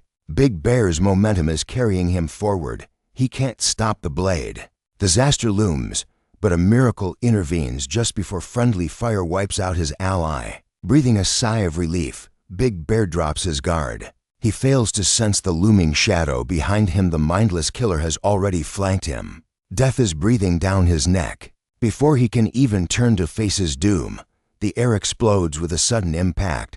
Big Bear blinks, and the zombie is gone. Something or someone obliterated the threat in the final fraction of a second. It was Hansel. Our protagonist sent the creature flying with an accidental backhand while focusing on his own fight. Hansel doesn't even pause, diving back into his duel. Big Bear is left standing in stunned silence, mind blown by the realization that unstoppable zombie was folded like laundry with one hit. Perhaps it's time to ask Hansel for his workout routine application form. Far from the chaos, at the edge of the continent, lies a tranquil coastal city bathed in sunlight. A desperate messenger tears through the streets. He's on a critical mission to locate the legendary female general, and time is running out. He barges into her private quarters. The general glares, demanding to know why a lowly soldier dares to invade her home without an invitation. She's completely wasted, flush with alcohol and pent-up desires. She suggests they skip the talk and do something physical. The messenger panics. This is no time for romance. General, focus, he pleads. The messenger drops the bomb. The royal castle is under siege by a horde of undead, and they need her god-tier strength right now. She waves him off, unimpressed. The regular army can handle a few walking corpses. She slurs, reaching for another drink. But General, the messenger stammers, the mastermind is Coringa. The mention of that name freezes the air in the room. Her drunken haze evaporates instantly. The general goes silent, a flood of memories rushing back at the sound of her old nemesis's name. A dark grin spreads across her face. It widens until it becomes a terrifying, manic smile that sends shivers down the messenger's spine. The messenger tries to stress the danger, but she cuts him off. Perfect, she laughs. She hasn't been worried. She's been waiting for the chance to make Coringa suffer. She assures the terrified soldier that the castle won't fall yet. Two immovable shields stand between the enemy and total destruction. The first is the muscle-bound anomaly Hansel. The second is her own flesh and blood, her adorable, deadly niece. A quick correction, folks. She's the niece, not the aunt. And if the general is to be believed, this girl is destined to become the strongest warrior on the entire continent. We cut to Rain, locked in intense combat. She's unleashing her secret arts, aiming for a decisive victory against her rival, Alisa. This land is no stranger to bloodshed. A great war has raged for eons, a never-ending cycle of conflict that shaped their history. In the ancient era, physical cultivation was banned, and elves were hunted down. That changed when a human doctor introduced the revolutionary concept of elven meditation and gym-style calisthenics. Music, it was a paradigm shift. These movements evolved beyond simple fitness. They became lethal martial arts now utilized by the elven race for war. Rain was molded by this environment. Raised deep within the elven forest, she absorbed every lesson, every breath, and every strike. She didn't just learn the routine, she became the routine. Her agility is supernatural, allowing her to balance effortlessly on the razor's edge of an enemy's blade. 7 years of hellish training have led to this moment. She has surpassed her masters, forging her own unique style that is about to shake the world. Alisa finds herself trapped in mid-air. She realizes too late that distance alone won't save her from the coming storm. She dives in, desperate to end this fight now. But Rain stands unmoved, like a predator calmly waiting for her prey to step into the trap. Steel screams against steel as the two warriors clash violently in the sky. Alisa pours everything into the attack, using her momentum to crush her enemy. But Rain's technique is on another level. She slides along the blade and catches the steel with her bare feet. Rain sneers, her voice dripping with arrogance. An amateur like this could never hope to defeat her. Outmaneuvered but not broken, Alisa screams that it's not over yet. But before she can react, she falls into Rain's rhythm, becoming the target of a brutal sword barrage. Rain mocks her effortlessly, daring Alisa to try that little spin move one more time. Fury boils in Alisa's veins. She spits back that she doesn't take lessons from the enemy, her irritation peaking with every second. Rain ramps up her power, shaking her head. The girl needs some common sense. Her technique is a clumsy imitation of the general's legendary style, but there is a heaven and earth difference. Alisa's skill is a mere droplet of water, while the general's mastery is an overflowing bucket. Rain lands a few more devastating blows, realizing even that comparison gives the girl way too much credit. Meanwhile, miles away, the general enjoys a peaceful drink, completely unaware of the chaos. She rubs her ear, sensing someone must be gossiping about her. Back on the battlefield, Alisa unleashes her trump card, controlling every hidden blade on her body. This is it. She aims to finish this in a single heartbeat, launching a storm of destructive steel straight at Rain's heart. But it's useless. Rain activates her physical strengthening skill, her skin becoming like iron as she deflects the onslaught without breaking a sweat. Her sharp eyes catch a fatal opening. The opponent's balance has finally crumbled. Mercy is off the table. Rain contorts her body with serpentine flexibility, sword raised to deliver the final judgment. But just before the killing blow lands, the scene shifts back to our main event. After tanking the last hit, our hero waits for Joker to collapse. The villain is gasping for air, the massive power gap staring him right in the face. Our boy is confused. Why isn't this guy down yet? Meanwhile, Joker is losing his mind trying to figure out why his attacks deal zero damage. Desperation takes over. Joker swings wildly, trying to crack the code of the protagonist's invincible defense. Consumed by rage, Joker screams out, demanding to know why this monster refuses to fall. The protagonist scoffs. He was about to ask the same thing. Joker snarls, revealing he brewed this serum specifically to crush the general herself. This power rivals the ancient dragons, but Hansel just sighs. Even with dragon strength, this guy's technique is trash. He needs way more training. Blocking another strike, Joker taps into the forbidden juice. His muscles swell, tearing through his clothes in a grotesque display of power. But wait, this isn't a power-up, it's a meltdown. The side effects of the overdose are kicking in hard. He stumbles back from the protagonist, panic setting in. He needs the neutralizer now, or his body will self-destruct. Our hero watches in confusion as Joker's form warps. In seconds, the hulking beast begins to lose all structural integrity. It's a horror show. He's literally melting. A wave of nausea hits him, and he violently expels a disgusting torrent of green bile. Our protagonist scratches his head, wondering if it's just a nutritional imbalance. The system bluntly corrects him, absolutely not. After purging his stomach, Joker withers away. The muscle monster is gone, leaving only a frail, time-worn old man. His hands shake uncontrollably. He needs a fix, but fear paralyzes him. Why did he ever think he could fight a monster like Hansel? Desperate to survive, he tries to smooth-talk his way out. He suggests they just stop fighting. Suddenly he's a philosopher. He claims violence is such a waste of life when the world is so beautiful. Hansel steps closer, admitting he's bored of the fight. But Joker started this mess, and now he has to pay the price. Because of this war, innocent people had to skip their gym sessions. For a muscle-obsessed hero, that is the ultimate sin. Joker begs for forgiveness, trembling on the ground. He never thought his ambition would lead to such a terrifying end. He sobs that he only wanted to save Elisa. Seeing the broken man, Hansel pauses, wondering who this mystery woman actually is. The Joker swears everything he did was for her sake. The scene fades into a dark memory of the past. A solitary crow watches from a post. The devastating truth is revealed. The girl is already dead. She was executed by the very townspeople she lived with. Revenge is his only fuel. But as he speaks, his hand creeps toward a hidden syringe. It's the volatile version, pure liquid agony, likely Trenbolone. It destroys the mind to empower the body. For a split second, our boy almost pitied him. Big mistake. Joker lunges and plunges the needle straight into Hansel's neck. Before the side effects can cripple him, Joker plans to end it. He's going to tear the protagonist apart right here and now. But the moment the serum enters his bloodstream, something unexpected happens. The invincible confidence Joker carried evaporated in an instant.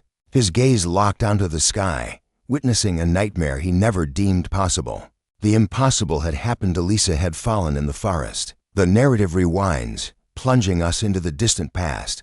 32 years ago, the drums of war were just distant echoes. Inside the castle walls, soldiers honed their steel.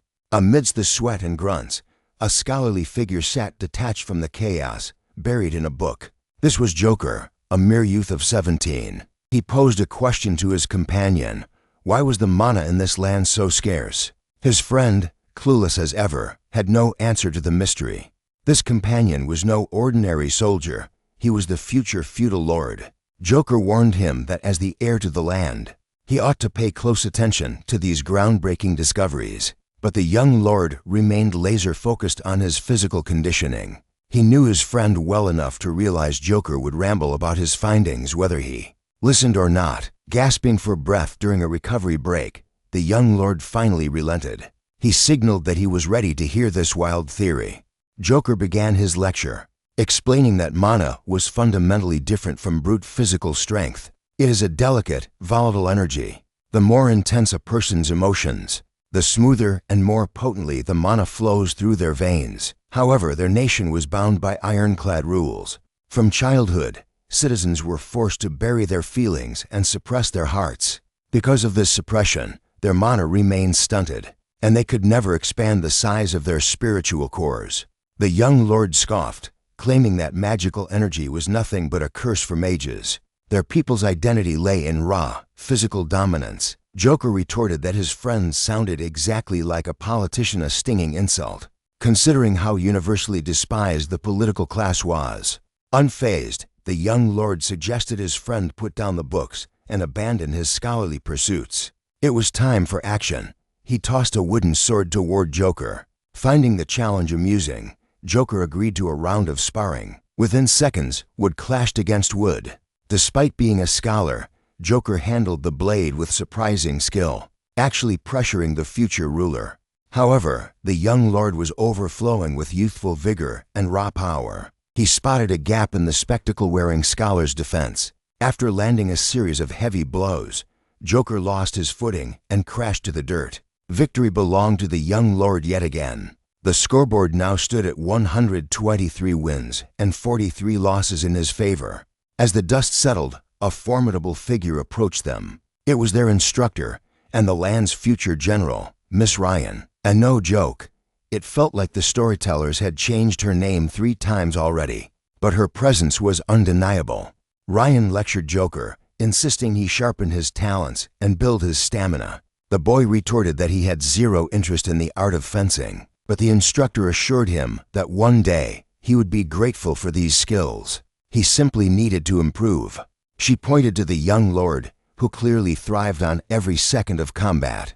However, the boy was in denial about his own nature. He claimed to hate the grueling training, yet he pushed his body to the limit without fail. Suddenly, a fresh voice cut through the conversation, boldly declaring that Joker possessed absolutely no talent for the sword. The insult stung, and neither boy appreciated the disrespect. In the chaos, Ryan realized she had forgotten to introduce the newcomer. From this day forward, she would be joining their regimen. This was Ryan's special disciple, and her name was Elisa. She stood with the poise of a warrior destined for greatness. Overflowing with arrogance, Elisa guaranteed she wouldn't fall, even if both boys attacked her simultaneously. Enraged by her mockery, the duo decided to humble this arrogant woman. Elisa stood ready, fully prepared to shatter their fragile egos. She despised being looked down upon simply for her gender. She launched her assault, charging at them with the ferocity of a wild beast. The young lord and Joker realized too late they were in grave danger. This woman was a monster. After receiving a thorough beating, the young lord couldn't help but smile. Joker conceded defeat. The woman was terrifyingly strong. The lord nodded in agreement. Yet, as he watched her, he realized she was nothing like the pampered nobles of their region. Words failed him, despite being a commoner. She possessed a magnetic charm and a beauty that was truly breathtaking. As they lay defeated, Joker opened up about a sudden revelation.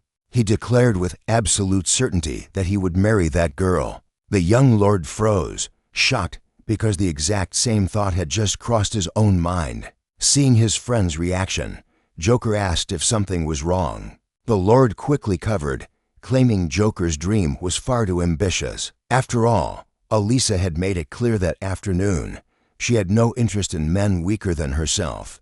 Joker was terrible at fencing, everyone knew that, but a fire had been lit in his eyes. He vowed to train until his body broke to become a warrior worthy of her. The two friends resumed their sparring, but the dynamic began to shift. Joker's desperation fueled his growth. Slowly, his win count climbed to 92.